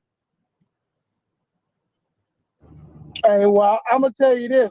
I hate that NBA always on that political stuff because before I was going out of town, Monday I was gonna go to Magic City night for Atlanta and the Orlando Magic, and the NBA came in there, man, and cut all that off. They said, "Nah, we ain't doing that," because people start sitting up there. One white man spoke out and got it. I was going, KB. I was gonna get them tickets. I said, "Man, look, Magic City night." Shit, I'm going. I know it's gonna be going down up and down. Wow, that the NBA even took part of that. That's why I say y'all be talking about NBA care. They care if you. Man, my boy is still mad over that. LB, that come on my chat, he pissed over that, man. He mad as hell at that player, man, and the NBA. He's like, man, wait, Magic City night. What the hell, man? Tell that dude to stay home, man. He ain't gotta play. He can sit out that game. Hey, they care. Nobody care about him. He don't know what Magic City mean out there in Atlanta, man. What are he doing worried about black folk business? That man say we trying to empower these women. Right. Nah. Shoot, they earning more than the damn Atlanta Hawks. that man ain't said nothing wrong with the NBA with his brand. They shouldn't have nothing to do with no goddamn strip club. Man, everybody damn near 90% of their budget come from the NBA. Well, they need to change that. Change the NBA care logo because you can't say that and promote that. You can't have it both ways. They can't have it both ways. I like it, but I promote bus life. I ain't promoting it. Right, people can donate money to the NBA care, and then at night they at the strip club. It don't mean they don't care. Boy, what they do in their recreation. Them YT moms of America, boy, as soon as they turn on that game, my son was watching this game, and man, the NBA gonna be on fire. I can't believe the NBA even tried that, man. I'm telling you. Man, this is a non-national televised game.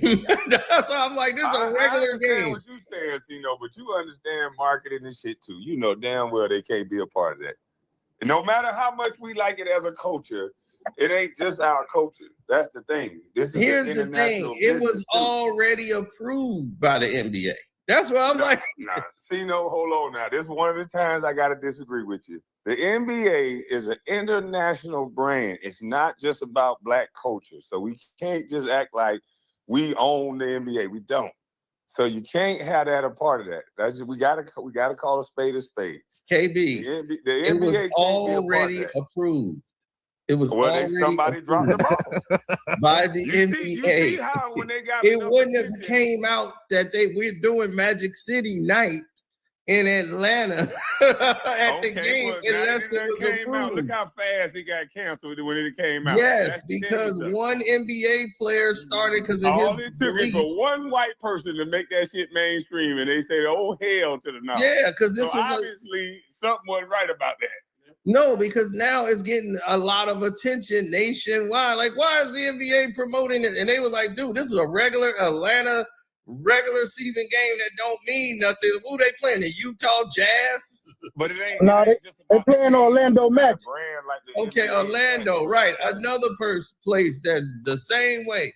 So this is gonna be one big party. How y'all gonna keep guns out of Ja Morant's hand if you gonna promote the strip club knowing he gonna go with a firearm? You can't. See, hey, see, Come on now. hey. You can't have it both goddamn ways now. Which one? I'm just mad it wasn't gonna be nowhere near where I can go. Boy, I ain't nowhere near like Atlanta. I'm just mad I couldn't go. It ain't like the girls gonna be in there stripping in the game. Like I'm just like, man, they just honoring Magic City. I just don't see why that's a problem. And that shows you right there how popular Magic City is before they even. Somebody will probably go to Magic City before they even go to a house game. But the crazy part, like you said, all the groupies on the front row looking for the basketball players. Exactly. Like, it's already Magic City up in that time. And the basketball players are looking for them. You know what I'm saying? They already in business together. We just might as well make it official. That's what it was. The NBA had to approve that for it to even be on the schedule. That's why it was on a non-televised day. Then the NBA gonna have to drop that logo of the NBA cares because you know how these basketball players are. You promoting degenerate behavior. They're gonna get drunk. They're gonna impregnate strippers. They're gonna have babies out of wedlock. You're gonna create an entire mess. So you cannot do this. They can't say that's gonna happen because of Magic City night. That's happening every night. You can't promote booty clubs to NBA players. Stop it now. Man, you got Anthony Edwards paying off baby mamas. Like here's a Anthony million. Edwards paying off a stripper right now. Right. That's what I'm saying. He doing that without Magic City night. Him and Zion, they gonna keep doing it. He already knew about this culture. He from here. Man, he from Atlanta. I thought he was from. Yeah, he is. He is from like Beaumont. You gonna promote that to the whole world where he from here, and look what happened to him. Hey, man, he love it.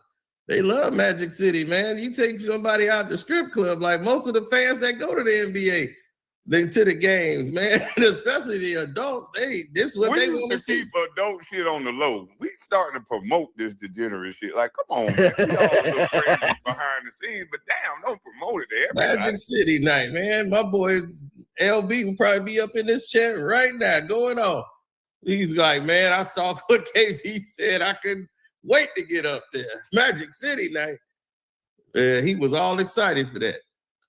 He about to fly out. People were gonna fly out to come in there. He's like, they gonna have all the vets up in there. I don't approve I don't approve of a bunch of millionaires being coerced to go around a strip culture. We millionaires, we bosses. You gotta do better with your time. So I will still be a millionaire and a boss, coerce the hell out of me. No, you can. We talking about the majority of these guys that come from neighborhoods, and I know what happened to them in those strip clubs. So I don't promote them going to those establishments. So I that's just me. Well, most of these guys get extorted at is in them strip clubs. Well, most of these guys can't walk around and maneuver because they think that's where they're supposed to be going at. Go to the golf course. I promote golf course. Let's have a golf course night. Yeah, I mean, they could do that, but, it ain't exciting. Yeah. I'm like, look, man, I know some of these women that do these things, that's mess around with all these athletes. So, like, she used to be at the club I go to. But I've been knowing, I knew her when she was working at the restaurant. And she's still doing her thing out here. Now, she was doing her activity. Dude say the stick-up man is waiting. Oh, that's for sure. You NBA players, don't listen to Cino. I'll tell you. Now, they already know what's going on. Hey, go to an Airbnb that you got gated security. Don't go to no goddamn strip club. Pay the strippers, but they'll come to you. Now, you already know. NBA players in Magic City, you know how good you are there. How they treat celebrities.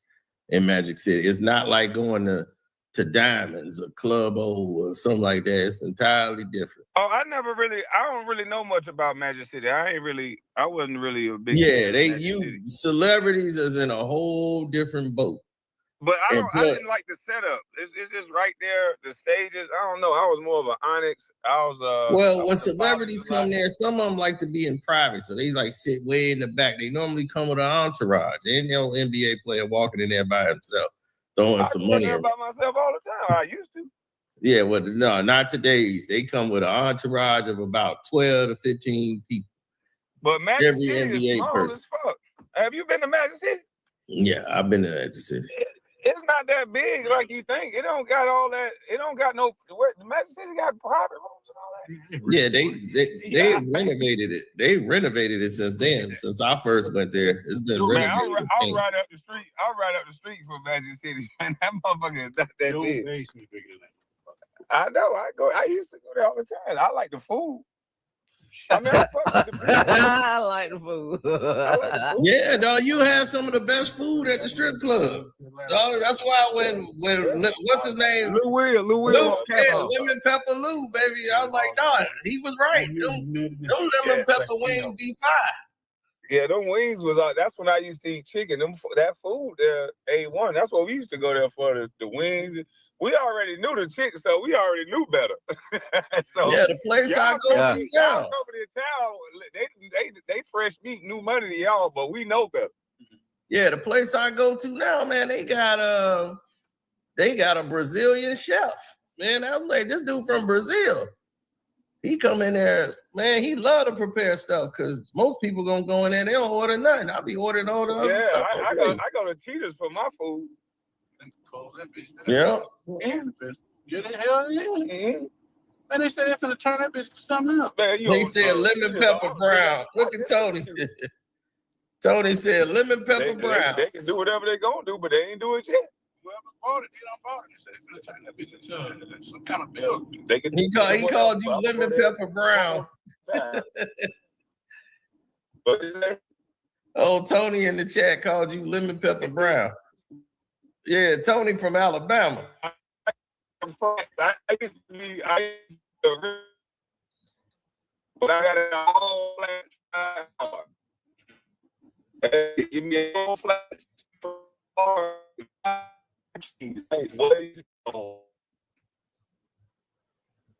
Hey, you breaking up or am I? Yeah, KB was breaking up a little bit. You was breaking up a little bit. Oh yeah, I'm coming out the neighborhood. What about now? Yeah, you fine now. Yeah, I ain't never really went to Magic City either, man. That admission fee, man, to get in that thing. I was like, hell no. I'm more of a hood connoisseur. Yeah. KB, I be at that. If I go, I'm gonna go to that Blue Flame, man. Oh, Blue Flame is popping. Yeah. I'm gonna go to motherfucking Onyx. I ain't like Magic City. I ain't understand the hoopla. It's too many. Blue Flame is kind of played out to me. Coming in with 20 dudes. Blue Flame is kind. I like Blue Flame, but I was like, it's too much drama around Blue Flame. No, it's drama in every strip club, but a lot of them strip clubs where the dudes come in with 20 niggas. Any club you go to in Atlanta where you see dudes walk in with 15 dudes, you better get up out of there. Mm-hmm. And that's the only thing I told you I seen Captain Jack. I seen Jack at the strip club. That's the only thing I don't like about Atlanta, opposed to different states that have nice nightclubs. They not letting you come in no club with a bunch of hard legs. That should be like a national ban. Like, what the fuck? Why you niggas gotta have so many niggas with you? Like, how is that helping the feng shui of the club? Is now y'all is here with. That mean y'all trying to fuck with somebody else chick, right? That mean they trying to fuck with somebody else chick or disturb the ebb and flow of the club. Yeah. I know my man didn't say like, no, any club I go to, if there's a bunch of niggas walking in without no women, I'm out. Dog, I know he didn't say strokers. That's like the old strip club. It's all dusty in there. You talking about strokers is huge too. It's big. But it's like empty now. It's like dead up in there. He was like, I did say strokers. I like, God. You been up in Strokers? God. That's like the old Wild Wild West strip club. I'm like, who in there? Daisy? He still got old Daisy in there, 60 years old. She can't go up the pole no more. Strokers. Hey, Daisy will take you to the back and Daisy will take you to the back and fix it. Oh yeah. That's probably why he go to Strokers. Never disrespect Daisy though. She an old veteran, goddamn. Give her man. He was like, shoot, man, Strokers, man, you could do a lot more than you could do anywhere else. I'll be like, yeah, they couldn't make it in those other clubs.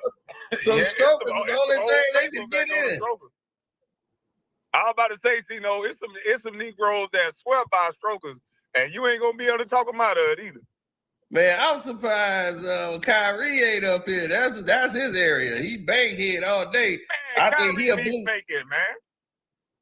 He a blue flame guy, man. So yeah, he definitely blue flame. Kyrie go up there and pay for a stripper tip out to go with a rapper. Kyrie know better.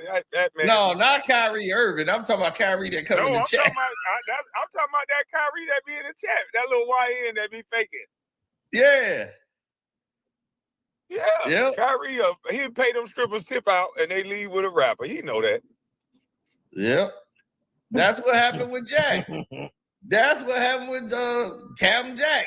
And he almost got into it with them hood dudes in there. They was finna smoke him in the parking lot. He didn't even know that.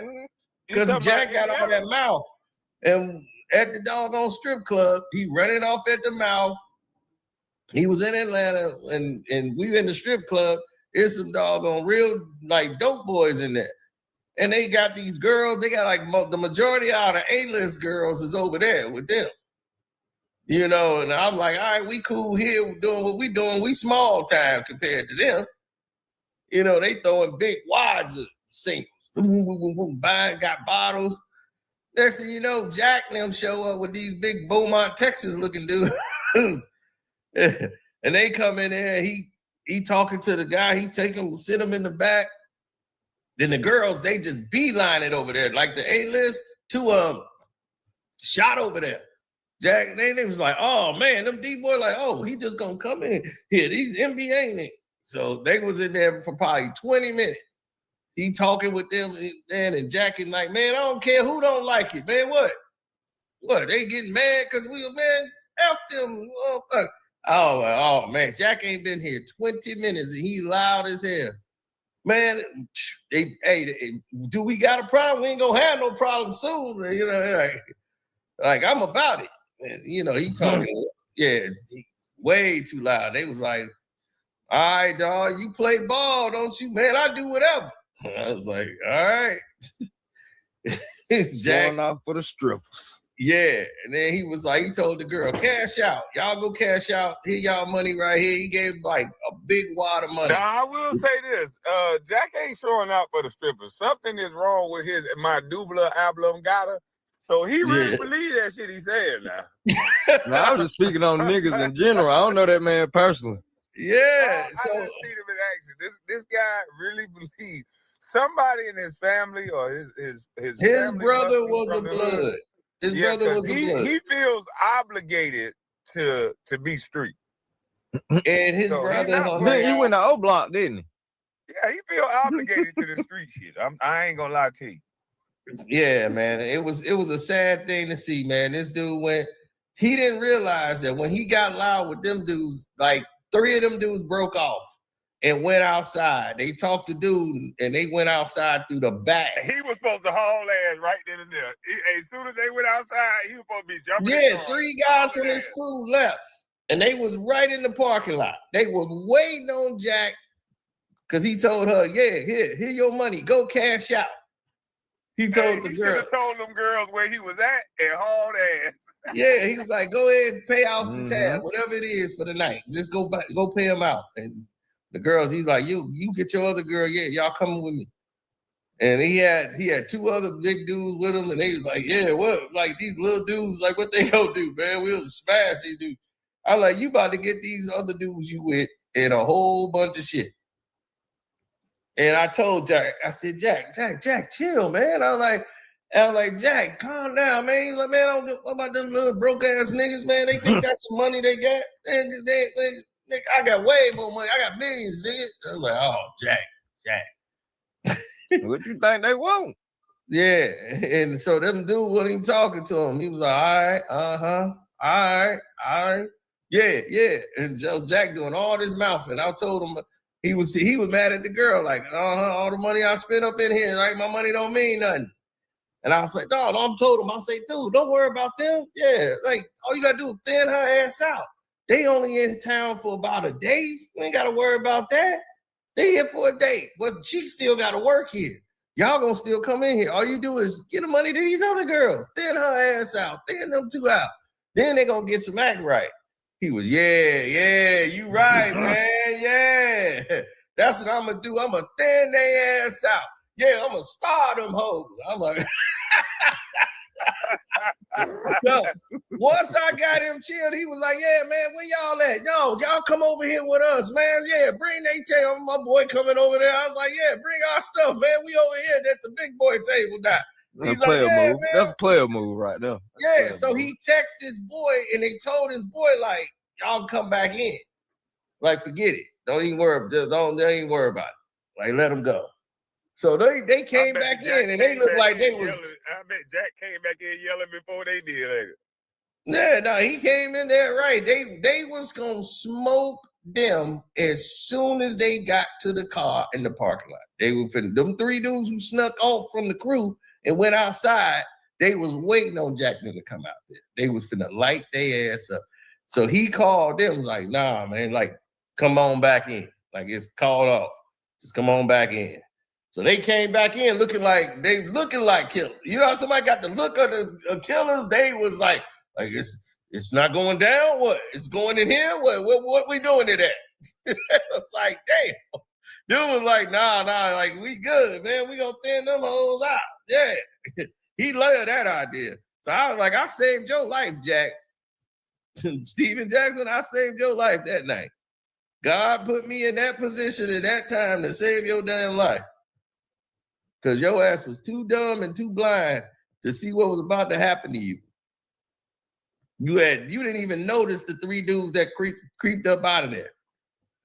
Right when you was arguing with dude, them three dudes crept right out the strip club from his crew. Because you ain't even know that part of the section was with him. They just got up, went right out the club. Like they knew this, like this is a routine. They was like, oh, it's time to go. Time for somebody ain't getting out the parking lot tonight. Exactly. And it always be, that's why I don't like going out with nobody. Cause it'll be that somebody get drunk and get rowdy and they think they tough. And because you came with them, now you obligated to them. And you see things they don't see. They want to stay there and argue. And it's like, nah, nigga, it's time to go. Like, some shit ain't worth arguing over. Because nowadays, an argument could turn into something else. Real. Is the argument worth your life? Because a lot of these dudes playing for keeps like that. It ain't worth my life. Let me out. Let me out.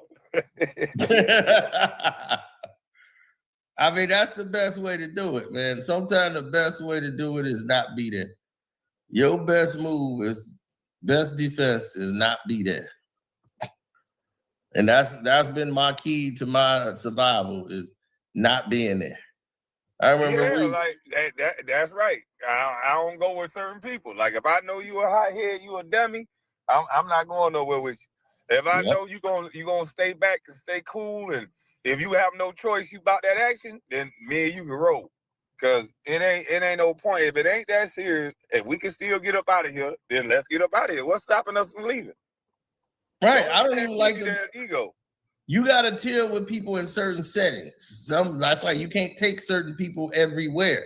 And that's why I had to teach my cousin. I was like, he keep trying to bring, I'm like, dude, you can't bring Chuck everywhere we go. I call them card playing ass niggas. It's a lot of card playing ass niggas. You can only play cards with them and drink a brewski. You take them anywhere outside that element, they gonna tear the club up. They gonna tear everything up. You already know what they gonna do. Yeah, I got some card playing cousin I love to death, but you'll never see them certain places with me. They my card playing cousin. Every time I go home, my little cousin, let's go out, man. Come on, man. Let's go out. Let's go out. No, I'm gonna sit in the house with y'all all week, man. We can sit at the house and drink all day. Soon as y'all talking about going out, I'm cool. Every last one of y'all done shot somebody and got shot. You know, every last one of them done got shot. Man, I ain't going nowhere with y'all, nigga, man. We sit at the house all day. Man, shoot. I was like, ain't no way, man. We was playing cards.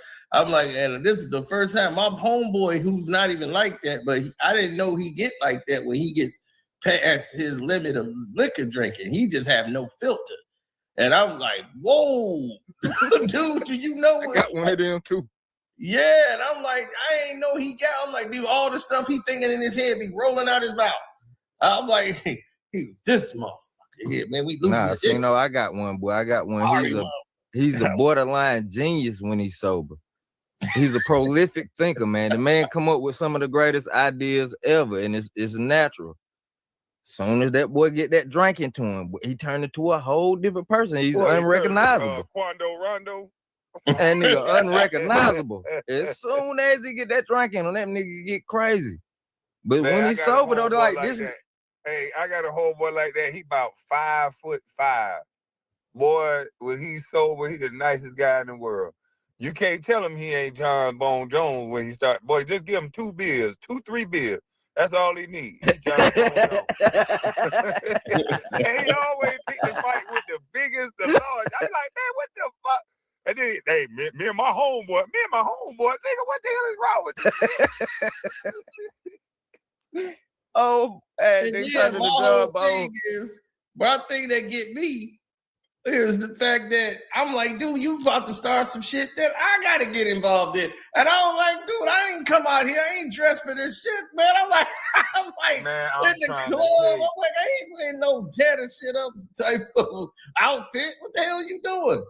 I'm like, I ain't got on my fighting clothes. I got on my good clothes today. That's what I'm like. I chill with Chuck. Imagine being the #1 draft pick that you got friends that still think you just regular Kwame and they do the same dumbass shit you used to do when you was a teenager. Imagine that. I used to have to say, you know what?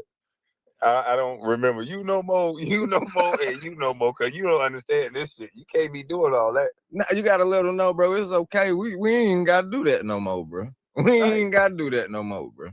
Nigga trying to check everything. Like, bro, we supposed to be, we on some player shit now. Come on, man. Right, man. I'm like, I chill with Chuck. Like, we go hang out over there. Let's chill out at Chuck crib.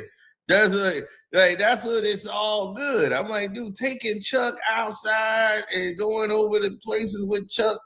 First thing Chuck tell you, I mean, you know the attitude before you even get there.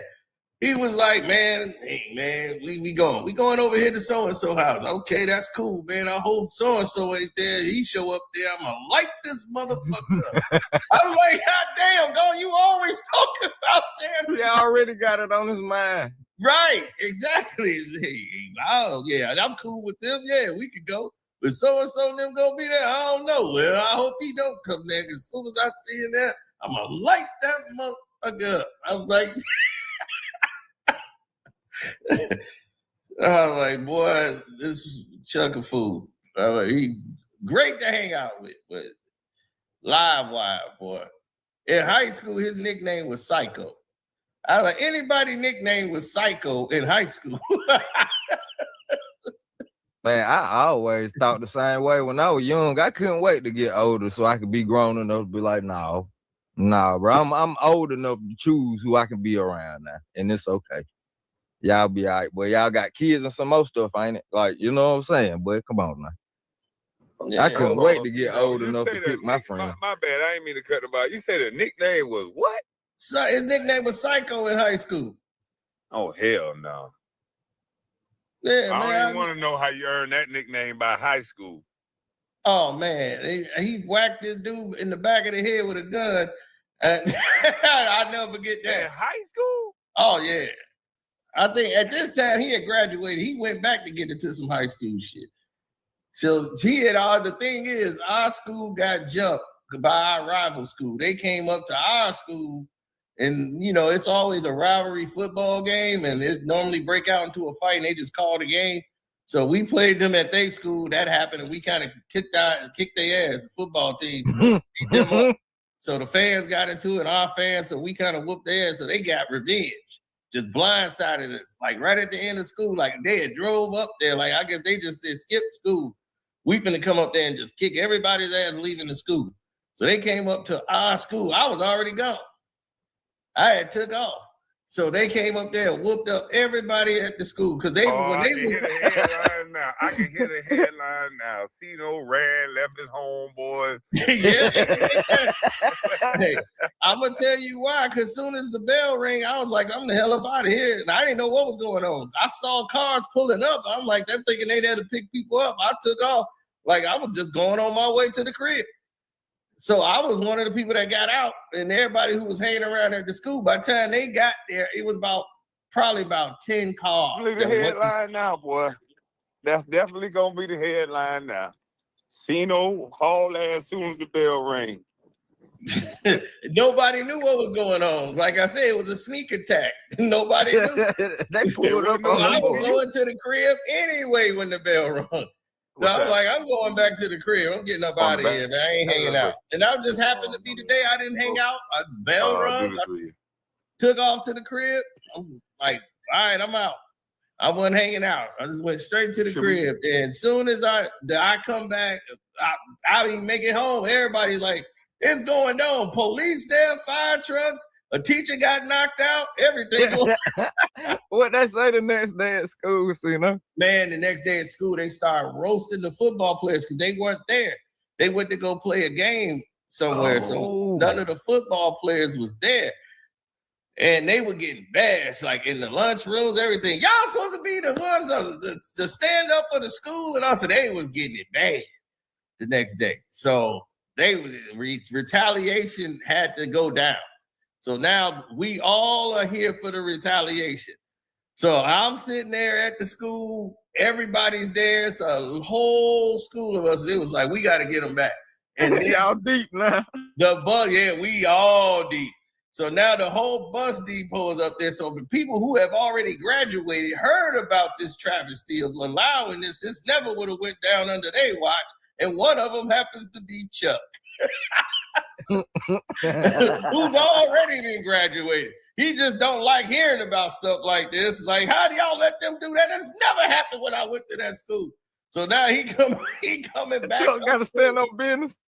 Yeah, he came up there to show them how to get down. He flipped the Jeep. He was, man, flip this Jeep over. They had one person up there they weren't even involved. They was coming up there. They was cool with somebody up there. Like, no, we just waiting on them to get out. You go up there, yeah, you part of it. Flip this damn Jeep over, man. Everybody flipped the damn Jeep over. They were rocking the Jeep till it flipped. Dude got up out of it, man.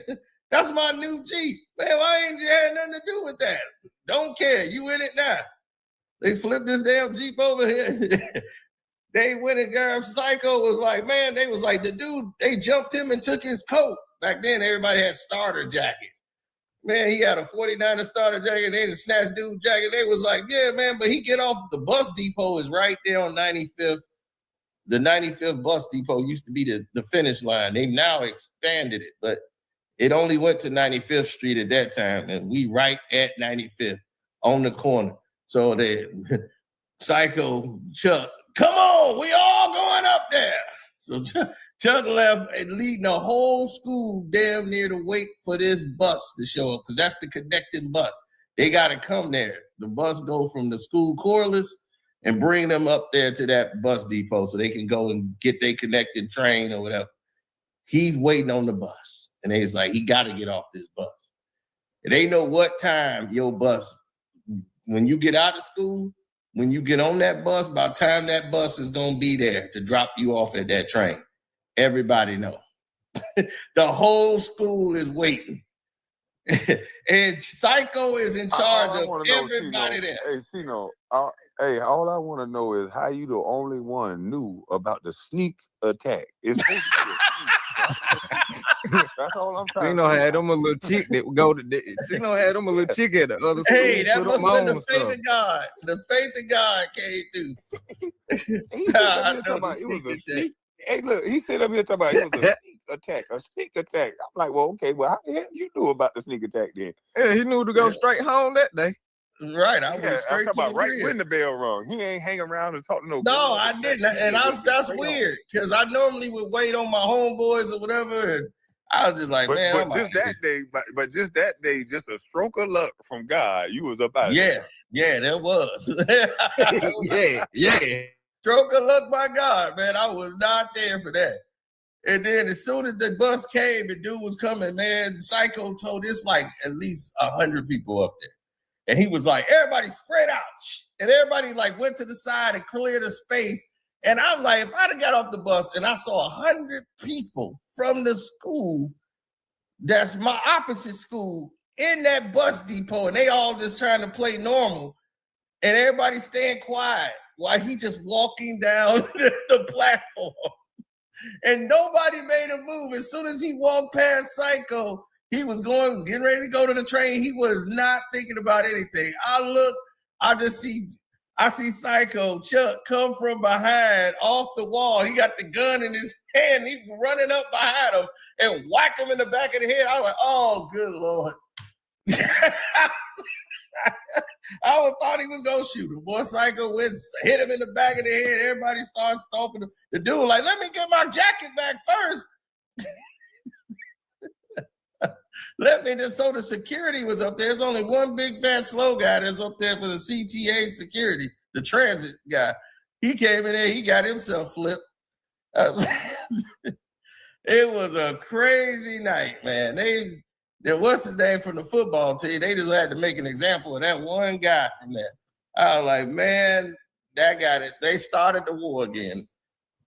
And Big Hulk, the linebacker, he was, let me do my Macho Man. He loved Macho Man Randy Savage. He want to jump off. Let me drop my elbow on him. Hold him down. I'm coming with my elbow.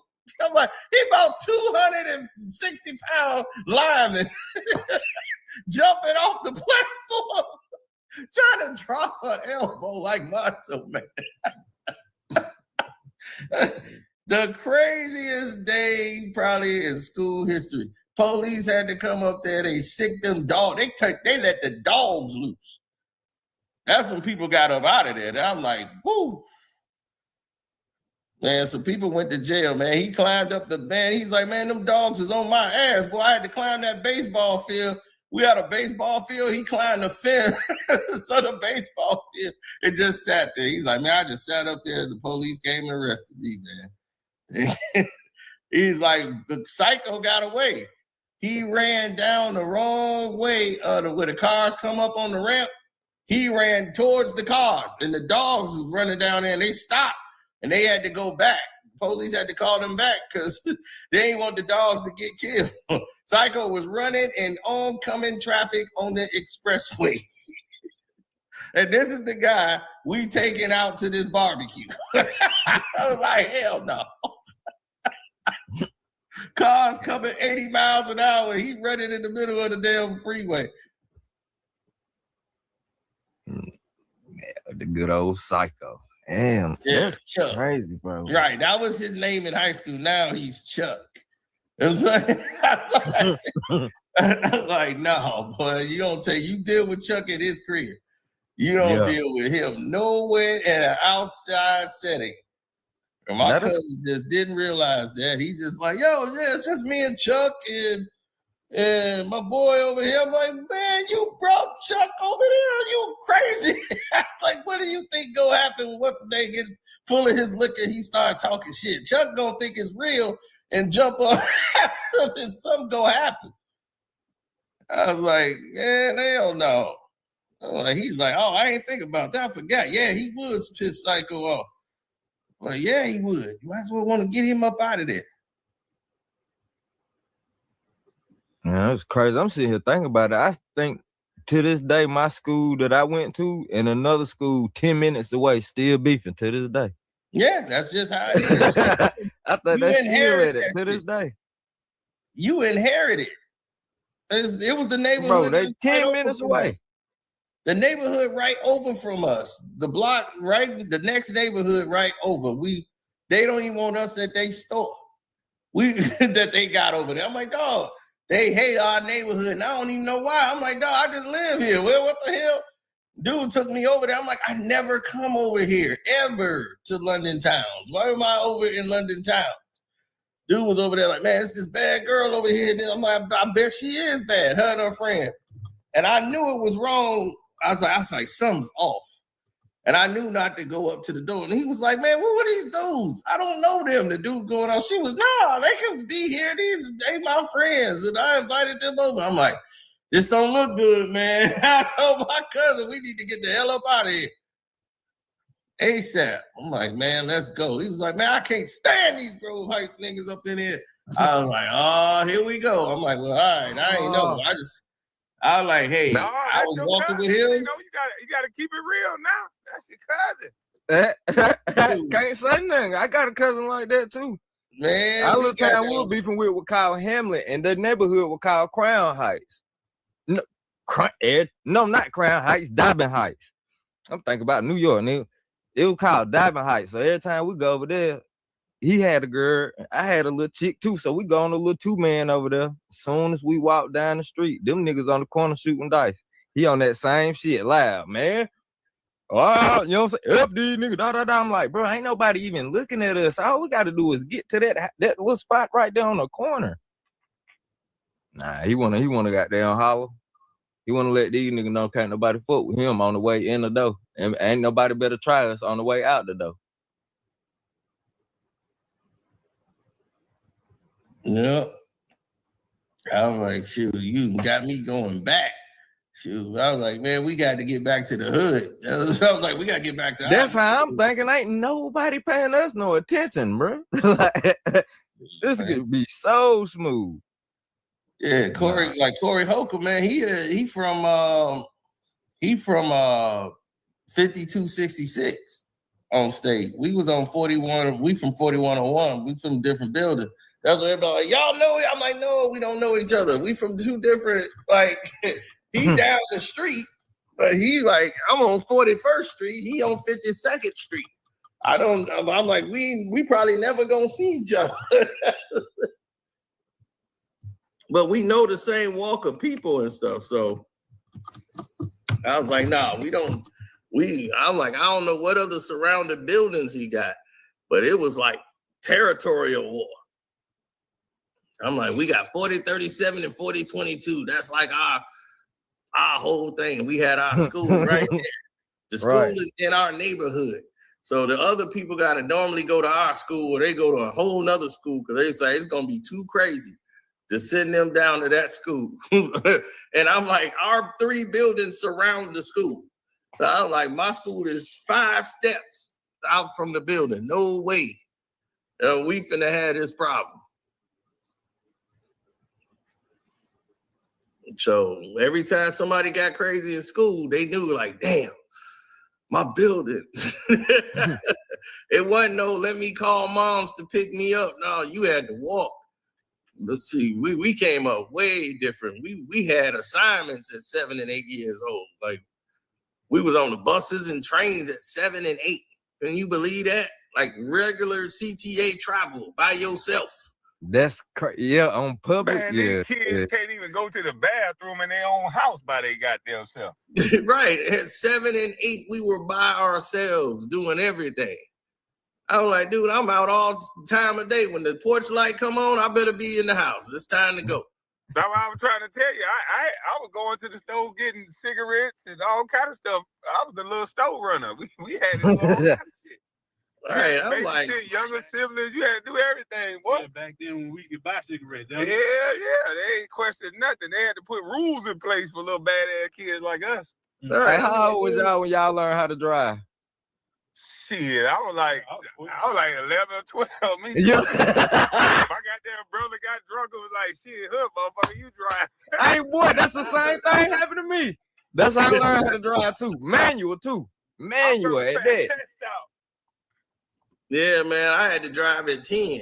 My dad, My dad put me behind the wheel of a car at 10. Like, man, they babying you. I'm like, Yeah, that's what they say. They usually drunk when they say some shit like that. yeah, man, they over there babying you, man. You supposed to be Yeah, bro, I driving. was 12. My brother like- looked at me, that nigga said, hey, boy, you can see over that steering wheel. I said, yep. My dad was like, I had a car at 15. Man, what you doing? I had a car at 15. Man, you 10. You should at least know how to drive. Shit, them old school cats was married at 13, 14. Nah, that's facts. My goddamn grandma got married at 13. My great grandma, she was married. My mom's mom was married at 13 years old. Yeah. I was like, what the fuck? Yeah, it's this new decadent era now. They talking about pushing back the age limit of 21 and making it 24, 25. They was like, no, 21, we don't think that's mature enough. We're going to put it back to 24, 25. I'm like, oh, my God. Because these kids are dumber now. I hate to say it, but they stopped the critical thinking. These kids are multiple choice. Chat GPT making me dumb, too, because I don't never have to think. Back in the day, I used to know where everybody's house was at because I didn't have no GPS. I used to know everybody's phone number because I had to dial the motherfucker. Now, I don't know your number. If your shit ain't in my, if your name ain't in my phone, fuck you. I'm fried. Yeah, that's the truth. I'm fried. Yeah, and I was like, man, our brains is, it was supposed to make it easier and made it worse. That's why that movie they put out now, it was so successful on the low. I was like, this is going to be a classic hit. Everybody watch that. Good luck, have fun, don't die. I was like, man, that movie came out. It was low budget. It's got all these A-list stars in it. I was like, this movie here is going to be a classic. The dude coming to the Norm's restaurant, he dressed crazy. He like, I'm from the future, man. I keep coming back from time. He's like, I'm going to tell you right now, social media has just killed everything. And it's responsible for everything. And it's all finna go to hell tonight. He's like, I keep coming back every night, coming in this diner, trying to find the right combination of people to come with me. Man, that movie is great. I was like, man, yeah, you got to check that out, man. It's at the movies now. It's gonna probably be on streaming soon. Somebody said you could buy it, like rent it on streaming, man. But that's a classic. So all the technology worked against us in the future, man. They can clone you when you die, man, and just make a whole new you. They could program people to do school shootings and everything, man. They were like, oh yeah, we can it's got a little flaw, got a little homicidalness in it. But they was like, well, okay, when we clone him, what do you want him to be? Like, we got all these multiple choices. Was he nice? Was he quirky? Was he clumsy? Oh, he was clumsy. Okay, clumsy. And they put all these characteristics in there. Then they's like, well, since you don't have the money to really pay for it, we can give you because your son was killed in a mass shooting, you get a government discount. So we're gonna give you to you, but we want to put ads with them, advertisement. So all the son just don't have no emotion. He just talk like an AI person now. And then he just will bust out of nowhere and be like, can I have a soda? I want this soda because it's got low sugar. He just walks around. And anytime they see military, they go, thank you for your service. So that is a wild thing to go through in the future. Man, it's crazy as hell. I was like, man, they was like, AI is coming to get you, man. They was like, man, this AI finna go viral. It's gonna just change the whole world. Everybody programmed by their phones. They can't think without it. They can't move without it. And that's what he was like, man, we gotta fix all this. So that's what the whole movie is about, them trying to fix all this nonsense going on. And he keep coming back in that diner. And I was like, this is a great movie, man. I was like, they don't make movies like this no more. So I was like, I was fully supporting this movie. I saw that I saw that about 2 times in the movie theater. I caught myself watching Harlem Nights all over again, man. I didn't know how good that movie was. I ain't seen it since I was a child. So I was like, man, I gotta check this out again. Yeah, they tried to end Eddie Murphy's career over that. That movie was so tough, bro. And it was ahead of its time. Like how they talking, it don't sound like it was made in 87 or what. I think it was 87, something like that. 87, 89, something like that. Like it don't sound like it was that old. It sounds like they just shot it, and you know what I mean. Like I don't know, bro. That movie is crazy ahead of its time. It's a classic, man, and they want to eliminate all of our classics. You know, that's unfortunate, but they want to eliminate all our classics.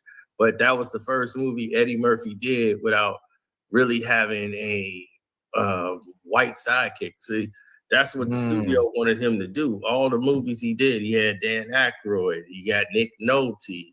And when he did Coming to America, he had Arsenio Hall, and it was successful. But they was like, okay, we could like that, let that go. But we need to get back to formula. Right. Get that white guy out there. So he wanted to do another 48 hours because they wanted him to do the green light. He wanted to, because Eddie Murphy wrote and directed and produced the whole movie. That's Eddie Murphy's movie. Yeah, that was another reason why I had watched it. I learned that piece of information. Like, so let me see, do some homework. Yeah, he wanted to put all the great comedians and all the legends before they all died, like Richard Pryor. He always wanted to make a movie with Richard. Every time he had a movie, he had a role for Richard. Like, man, Richard, I want you. And Richard Pryor would turn it down. This was the only thing he did that Richard said, I like that. I'll play that. Yeah. I can play that. Now that one I'll do. So he was like, Richard's on board. And that was, man, and he was so excited because that's what we listened to, you know, growing up. Right. So the studio didn't want to put up any money for Harlem Nights. Even though the agreement was you do another 48 hours. Eddie Murphy didn't want to make another 48 hours movie. So he filmed them. He's like, all right, man, I'll do the 48 hour so I can get my movie off the ground. So he did basically 2 movies at the same time. He was filming Harlem Nights and he was filming another 48 hours at the same time. So he finished another beast, bro. That man a beast, bro. And he's writing and directing. So he's tired. That's why he wasn't in the movie as much after the scene where he killed a girl and they had to put him in the room because Eddie, like, I gotta be out of the script for a while because I gotta direct, I gotta write and do all this. That's why they had Quick hiding out in the house. Yeah. He's like, dude, I'm doing too much. Yeah, okay. So yeah, there was so much talent in the movie. You didn't miss him. Like, right, you didn't miss it. That's fire. But people never really noticed why he was off screen for as long as he was, and you still didn't miss a beat. But he was writing and directing. He was like, I'm writing and directing this, man. I had to write a part where I'm out for a minute. And that's the point that I was making, the writing of the movie, the storyline, bro. How they put it together, man. They just don't make movies like that no more. I haven't seen a movie in the year 2000, like since 2010s and up, that's nowhere near like the movies from that era. And I would say like movies from the 90s and shit like that. Yeah, because most of them, the problem is we don't own the studios. We can't make our films that we want to make because they're not giving you the money and the budget for it. And just like the Marlon Wayans was saying, how the Weinsteins, they were the only ones giving Black people money to put out movies. Like, that's wild. You need 10 million for your movie. Here you go. We'll make classic movies that's gonna make money. It wasn't like Black films didn't make money. They want to give you that impression that, well, don't nobody go see Black movies. No, that's not the truth. Black people will take a budget of 10 million and it'll make 15, 20, 25 million. So it don't take a lot. It's just what Epstein was doing to you to get that money, though. Lord. No, see, that's the thing where they get wrong. Epstein ain't gonna pull that with people he know he ain't gonna be able to pull that with. Like, you ain't gonna be able to you ain't gonna do that to no real Negroes. Like, you ain't like, he know who to pull that with and who not to pull that with. But his thing is he gonna screw you in another way as far as business. And the Wayans brothers who came in and they had their own vision when they had Scary Movie, and he stole that from them. He took the company from them.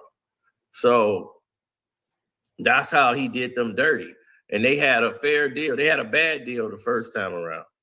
Then he flipped it on them and said, okay, we got a 2020 deal, you know? So it was like, okay, we got a 2020 deal for the second one, which is a good deal.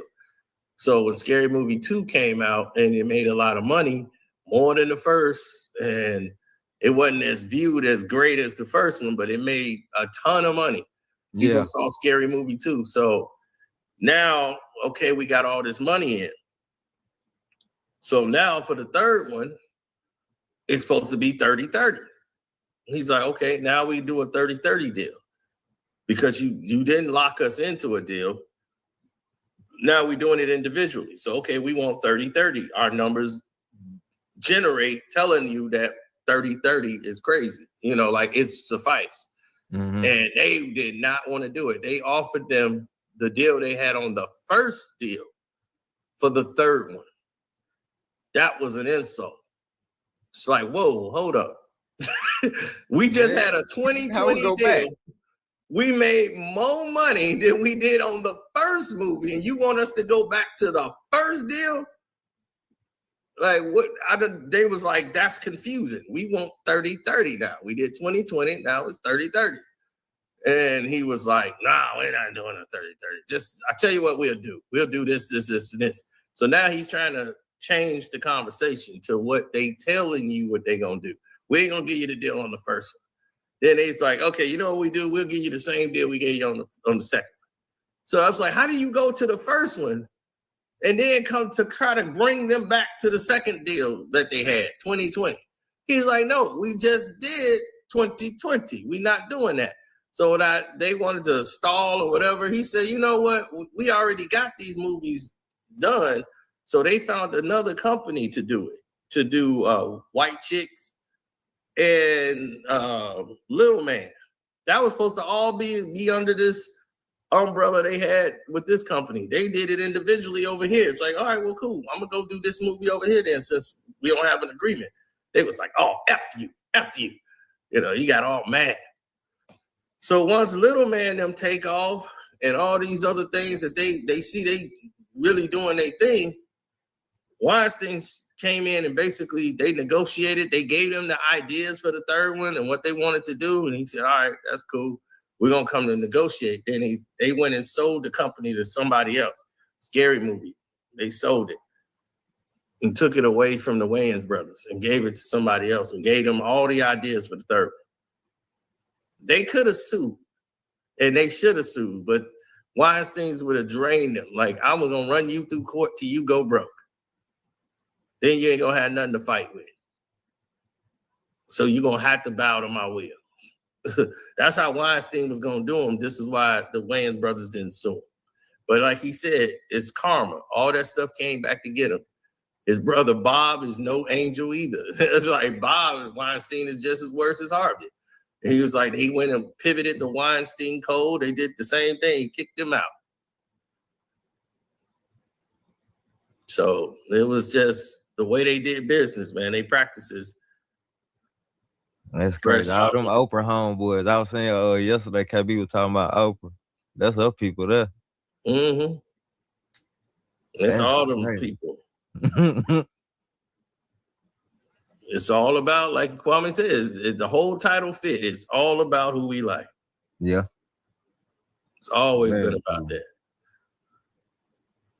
So, yeah, after 3, it started to go away. After 3, and then part 4, and then Scary Movie 5. When Scary Movie 5 came out, they tried to get Marlon to do come back for Scary Movie. He had Haunted House. And Haunted House out, and he's like, they tried to buy the movie Haunted House from him because they wanted to put it on the shelf. They just wanted to cancel his and then put their Scary Movie out. And he ain't fall for the trap. He was like, nah, I'm not doing that. And they was like, all right, well, F it. Put your little movie out. So they had Scary Movie out, Scary Movie 5 out, and then they had Haunted House. I didn't even think about watching Scary Movie 5. I went and saw Haunted House. Haunted House was way better than Scary Movie 5. It made all the money. I didn't make it past 3. Yeah, it made more money than Scary Movie 5. Scary Movie 5 was just trash. It didn't do nothing really in the box office compared to what he made that movie for $1 million. He made Haunted House for $1 million.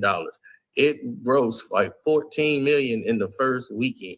Like first week or something, it had like $14 million. It grossed. I ain't been in the movies that much at all. Like I've been on stand-up comedy hard though. Oh yeah. I can't miss with the stand-up comedy, bro. Bruce, Bruce got a new one that's a new one. He hilarious. Crazy. He can't move, but he hilarious as Nah, he was in the studio the whole time. My boy Bruce like that, man. Man, Nah, he's man, hilarious. Bruce dead funny though. Yeah, he is. Boy, it's like he's stuck like this. Like he was that in head drop some damn comedy that will crack your ass up. Bruce, I'm telling you, from the beginning to the end, bro, that man was sitting in that stool spitting. Yep. He got that gift, man. He could do that. His was fire. I think Mike Epps, his last one, Delusional, I think that's his best work yet. It surprised me to see, like, oh, Mike Epps really been working on comedy and trying to be funnier. Like, right. Mike Epps was on fire. Yeah, and then he had to apologize for this Nicki Minaj thing, and I felt like that's ridiculous. I'm tired of them making comedians apologize for jokes. But, he said, Nicki Minaj giving Trump head and all this stuff, and he was joking on stage. And he's like, man, the way she was up there, I think she was giving them head and stuff on stage. Why she was doing something. He was just joking, man, and the barbs went after him, everything. He had to apologize. It was just like, oh my God, this is why they don't put out any comedy movies. You see how these trans people are trying to come after the new scary movie off the opening scene when the person gets stabbed on the train. He's like, you stabbed her. He did not stab her. My pronouns are they, them. He just stabbed them. Man. So they can't even laugh at themselves, not knowing how ridiculous that sounds. Nah, that's true though. That's probably why movies suck now though. That's probably exactly why movies trash. Yeah, now. They don't take nothing as a joke. Everything is, oh, you hurt me. Right. They talking about now. I think now they changed it. Now they put some type of parental ban or something on the trailer because of that. Now, if you go and watch it, it's got a parental thing on there, and I'm like, what? It's already an R-rated movie. So what are they doing? And I'm like, this is just goofy. All because somebody said they, them joke. I'm like, this is why they don't put out any comedy movies no more. There's no comedy movies that come out at the movie theaters no more. It's got to go straight to video or stream. All that edgy stuff on screen, dead. But you can't be funny at all. Yeah, the Naked Gun had to apologize. They put out like a 20-minute, like a 10-minute apology video for the Naked Gun movie with Liam Neeson trying to bring back the Naked Gun series. And they was like, look, these are just jokes, people. It's just to have fun. We got to bring comedy movies back. And they trying to explain it to people as part of the promo for the movie because they didn't want people to be outraged so they wouldn't go see the film. People that's gonna kill the comedy drama. All of it is fake. It's fake outrage. That's why I'm like, this is fake as hell. I'm like, you ain't even probably ever watched the scary movie. You don't even care about it. You don't even know. You just see something that you can draw on and get some damn attention in your direction. This is just painful and hurtful towards trans people. It's making light of our struggle. Like nobody cares. That's the thing. Making light. They gonna cancel your ass for saying that. See, that's how they do. All right, look what he did to me. Hey, if you want to go be a man, knock yourself out. That's what you want to do with your life. Go on, right on ahead. Nobody stopping you. You want to do that garbage? That does not have to be my reality. Your psychosis does not have to be my reality. That's just all to it. In my realm, you're not in it. So that's just it. I don't have to participate in none of this. You want me to care. That's your thing. That's your problem. I'm not oppressing you. I didn't make no laws to stop you from wanting to do things to yourself. So I am not in your way. I'm not your enemy, but I'm not your friend either.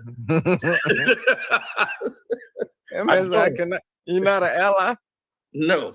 I'm not an ally. I'm somebody that want to be left the hell alone. Keep your psychosis the hell away from me. Bro said, no.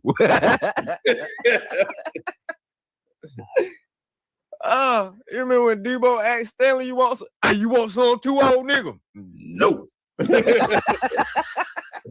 That's what I say. Just stay in y'all own psychosis. That's all I'm saying. And then I'm like, it ain't no hate towards it. I'm like, I don't have the time to sit there and hate y'all. I'm just like, look, there's gay people in probably every family in America.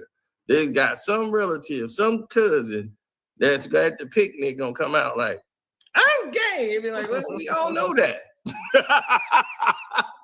We all know that already, man. Back down and finish eating, man. We don't need no declaration. Well, I just wanted to come out and say it. We know, man. Just sit down. They be thinking they revealing something like they was hitting. Like, dog, we know. Sit down. Finish your food, man. We do not need a speech. Hell no.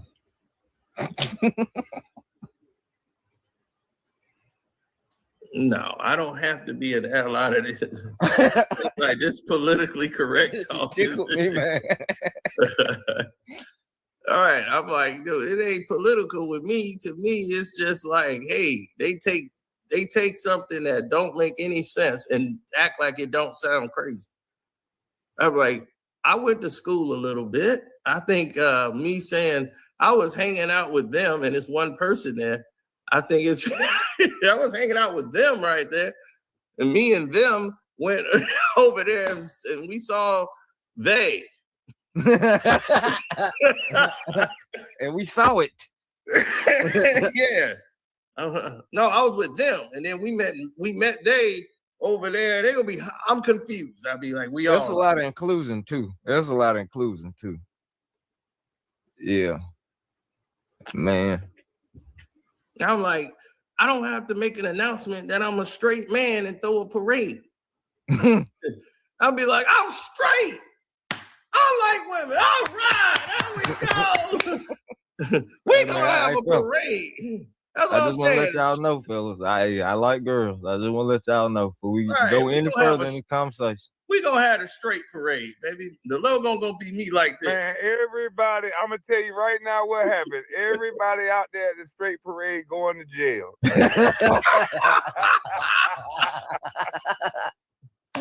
Hell no, why they gonna lock us up? Hey, I don't know what the charge is gonna be, but somehow you discriminated, you hate it, you are hateful, you are against every goddamn body. All right, the logo gonna be me like this.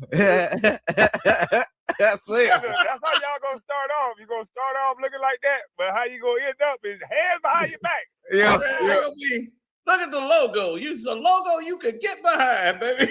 And they're gonna say emphasis on get behind. Put your hands behind your back, sir. Oh, right. And then we gonna be groping women all in the parade. Yeah, cause we straight. That's what we do. Oh, that's gonna be the charge right there. Groping women. That's gonna be the charge. I'll be like, hey, y'all let it go down in the Pride Parade. So hey, it's in the parade. Oh my God! Everything they're gonna hit you with 40 charges: cruelty to children, indecent exposure. As soon as a titty pop out, that woman going to jail. Everybody going to jail. They gonna have police out there for everything. I'll be like, sir, that's a straight titty. You let the gay titty hang out, and there was no problem. She gonna have the straight flag painted over the nipples. Right. No, they're gonna have my logo like this. Better put that rainbow over that nipple. They're gonna have a straight flag. Me right here doing this. They're gonna have a lockup order for any straight flags over the nipple. Rainbow flags are accepted. Straight flags arrest. What? And so all the straight dudes, we can't run down the street with baggy jeans on. Mm-hmm. You going to jail. We can't wear white tees and baggy jeans. And I'm gonna tell you right now, he gonna get everybody out there riled up, and he gonna leave right before the police get there to lock everybody in. You damn right I am. Hey, Cena gonna be back at home making a live video. Hey, y'all, Yeah, I'll be something like- told me to go my ass home. I'll be like, I was at this parade. Nigga gonna be still getting locked up. This man gonna be home telling about it already. He gonna be on Patreon. See, that's something told me to get the I'll be hell like, out. all the details gonna be on my Karceno for Life Patreon. Don't you worry. Man. Brilliant. That was good. Yeah, so man, I had to man, that parade, man, that would be epic. We get to set that off. That's where we headed right now. We feel we gotta do that now at this point. It's a crime to be straight. I'm like, all man, I know is I'm gonna show up, but I'm leaving when the fuck you leave, Cino. I know that goddamn. I'm like, Mom, what you doing? About time to go, ain't it? Yeah, it's time to go. Yeah. Time to go, ain't it? Yeah, I saw it, man. That's why I said the job I had was great. Because without that job, I'd probably been locked up and caught in a lot of my buddies' mess. They hit me up. Hey, let me ask y'all this. How many celebrities, A-list celebrities, be honest, how many A-list celebrities you think could show up to a straight pride party? You going in and out, but I heard what you said. You Yeah, said I how heard many what you celebrities can show up to a straight pride party? Yeah, Oh, straight pride party, man.